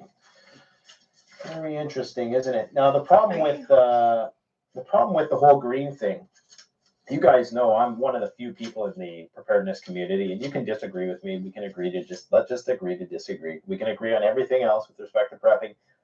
I've looked at the science. It's getting hotter. Yeah, I've heard of grand solar minimum. Blah blah blah blah blah. I've heard it all. Okay, I've had the internet too. And but the problem I have with the whole thing is that when Bill Gates and when all these guys come out and say, you know what, I'm going to downsize. I'm going to get a Prius. I'm going to sell all my homes. I'm going to live like the minimalist that I want you to be. I'm going to live in the underdeveloped state that we want the rest of the developing world to stay in that state of arrested development because of this whole climate change thing. When they do that, when Klaus Schwab comes out and says, look, I'm going to go live in a yurt. When he does that, then I'll start looking at it more seriously. I'll start saying, okay, maybe this isn't just about a way to control people. I mean, and the thing is, both things can be true. This is what I've been trying to say for the longest time is that you're going to have these crises that are happening. They're very real, but they're never going to let a good crisis go to waste. And apparently, you guys, I'm sure maybe you have more information on it than I do, but this Klaus Schwab guy that everybody, seems to be talking about, he's like, it used to be George Soros, now it's Klaus Schwab. He's the leader of the New World Order. Apparently, he's only like worth $7 million or something like that. Like $7 million nowadays ain't a whole lot of money, guys, in terms of global elites. Now maybe he's got some money hidden in some Swiss bank somewhere. I'm sure he does, but maybe he's just a poster boy for the whole thing to draw fire. You know what I'm saying? Anyways, where else should we go here? What else is going on? Okay, we talked about the Iranian situation. I believe we talked about the China situation. Yes, the nuclear power plant, Zaporizhzhia nuclear power plant, the biggest power plant with 6 reactors in the thick of the war in Ukraine, is currently under Russian occupation and has been so basically since the beginning of the war around March 5th. Now, the Russians have recently started installing some missile batteries there, and they're doing this, I mean, probably for obvious reasons. I don't know the reasons exactly, but I'm assuming it's because they're going to use the nuclear reactors as a shield, because they know that the Ukrainians, unless they're really dumb, won't fire on the nuclear reactors because that would... Wow, that's brutal. Russia's putting missiles in the with 6 reactors, a nuclear plant with 6 reactors. Wow, that's clever, but pretty wicked. Spell the demise of Ukraine. I mean, we're talking about a Fukushima on a whole other level. Okay, this is a very, very big nuclear power plant. I'm pretty sure it's older, so I don't know if they have all the, and plus it's being run on a skeleton crew of guys who are being held against their will. Apparently, there's 500 soldiers there.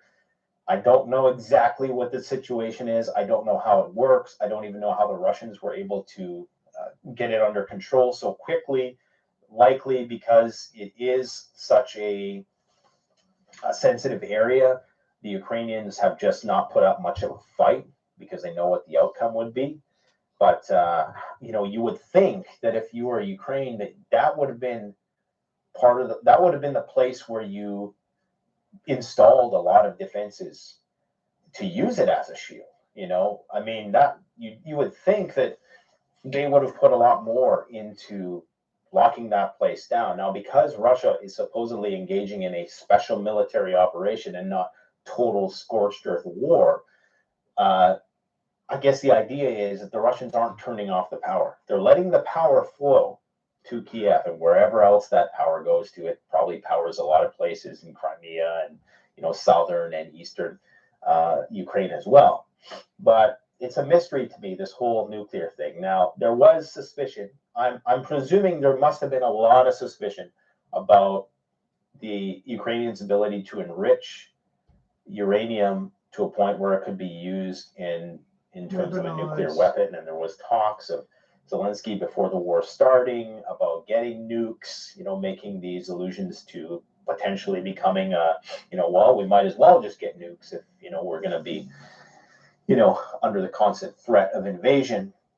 And so that's when, of course, Russia made their move. So there's just a lot of mystery around it. Anyways, nine guys, getting to the point, sorry for rambling on. 9 soldiers were injured in some kind of explosion. A few died, apparently, at the Zaporizhzhia power plant, okay? And supposedly the reactors were reduced in their capability. Now, this is coming from Ukrainian news sources. And a lot of the language, they're using the usual language like orcs and occupiers and terrorists and stuff like that. Understandable, okay? But you just got to take it all with a grain of salt. But there's a lot of mystery surrounding this. This is from Reddit, so you just never know. But, there's always a grain of truth, a kernel of truth to this stuff, I should say. So anyways, there was this incident at the nuclear facility. We know that the West has been shipping all kinds of radiological protective equipment to this facility. And if the Ukrainians do this counteroffensive in early August, my concern would be that this could be a potential flashpoint and that there could be a nuclear incident. Now, again, this is the reasons why they're not going to attack it is because it would be shooting yourself in the foot, literally, because you would not have energy, you would not have electricity if you destroyed this power plant. Even if you were to take out the Russian forces there, it would be for naught because now you'd be incapacitated to do anything beyond that. So a very, very tricky situation. There was also apparently a power plant official abducted by Russian forces. The Ukrainian nuclear power plant company said that Russian forces abducted Ihor Kavashin, the head of Environmental Protection Services of the Zaporizhzhia nuclear power plant in southeastern Ukraine. Why would they kidnap this guy? Is he necessary? Did something happen at this power plant that they're worried about? Because remember, they need the people to work. And not that the Russians don't know nuclear. There's 38 nuclear power plants in Russia. They're one of the biggest producers of nuclear weapons in the world. They understand nuclear. But again, I'm sure they don't just have a bunch of nuclear engineers to throw around either. So they need these guys who know how these facilities work. I don't know what sort of arrangement they have with these guys. Are they under constant custody? I don't know, but something's going on here, guys. This is going to be in the news soon, so just keep your eye on it. The result of that emergency meeting last week, it's come to light that there are some shocking details, okay, of what happened at a recent meeting with the State Duma are being conveyed by Russian military sources who have revealed that preparations have begun to expand operations with the aim of occupying 40 to 45% of Ukrainian territory. They already have about 20% of the territory and have about 6 million people under their thumb, some of which want to be there, some of which don't. They're saying that they're absolutely going for at least 40 to 45% of the country. So you're talking about Kharkiv, the Zaporizhzhia region with the nuclear power plant, and Odessa all the way to Transnistria. Okay, that's for certain. What happens with the rest of the rump state of Ukraine that remains after that is unknown. I'm guessing, though, that the war is going to continue north and westward because, rightly so, the Ukrainians aren't giving up. But at what cost? At what cost? Like, they're willing to destroy the country. And I say there's outside forces acting here as well. And, we have to ask the question, who's acting in whose interest here? Anyways, what else do we have to talk about today? There is suspicion that the HIMARS system, the 300-kilometer range missiles, have already been supplied to Ukraine. There's still talk about Ukraine using these to attack the Black Sea fleets, to attack Crimean Bridge, to attack border towns and facilities, ammo depots in and around Russian territory, which of course is going to be a red line. And they basically said it's going to be Judgment Day. You do that, we're firing our hypersonic Zircon missiles into your decision-making centers. Wow. End of story. According to the DPR, they claim that they already have these long-range missiles and they just haven't declared it yet, which wouldn't surprise me. I mean, it's amazing to me that we're, if we are supplying them with stuff, why are we saying what we're supplying them with? It just, there's so much about this war that makes no sense whatsoever. You know what I mean? The EU is scrambling to replenish stockpiles. $500 million. $500 million. Take that to the bank, which won't even, break the surface of what they need to actually withstand a onslaught from the Russians if they decided to do it. Putin is now going to be equipping its naval fleet with Zircon missiles, hypersonic missiles, by the end of the year. The U.S. is fast-tracking a lot of their tests, and they claim to have successfully tested a couple hypersonic missiles, and they also are one-upping the Russians once again by putting into operation these satellites, which are supposed to be able to, constellation of satellites that can predict the path of these hypersonic missiles. I mean, the thing is, though, even if you can predict the path of the hypersonic missile, it's maneuverable. You can't So shoot the it likelihood down. of being able to Yeah. intercept them with Good luck missile with that. defense, I don't know enough about it, but that's how they're attempting to neutralize that threat. Okay, so that's DARPA. Okay, that's they're also doing something else with this this X-37B secretive plane that's been up now for 781 days. One of the U.S. military's most secretive spacecraft, the Boeing X-37B, has set another endurance record by spending more than 780 days in Earth's orbit with no intention to land yet. Wow. There's speculation on what this can do. Is it like an EMP generating device because it can carry nuclear warheads? Is it for the purpose of shooting down satellites? They don't know, or they're not telling us what it's about, but it was initially overseen by NASA, like most things are. Then it was handed over to DARPA. DARPA is the same people who invented the internet. They're inventing the killer robots that are going to And weather manipulation. dictate what and when we eat in the future. Anyways, guys, that's the report for today. Let me know what you Okay, guys, I'm out. See you tomorrow. Thanks for watching.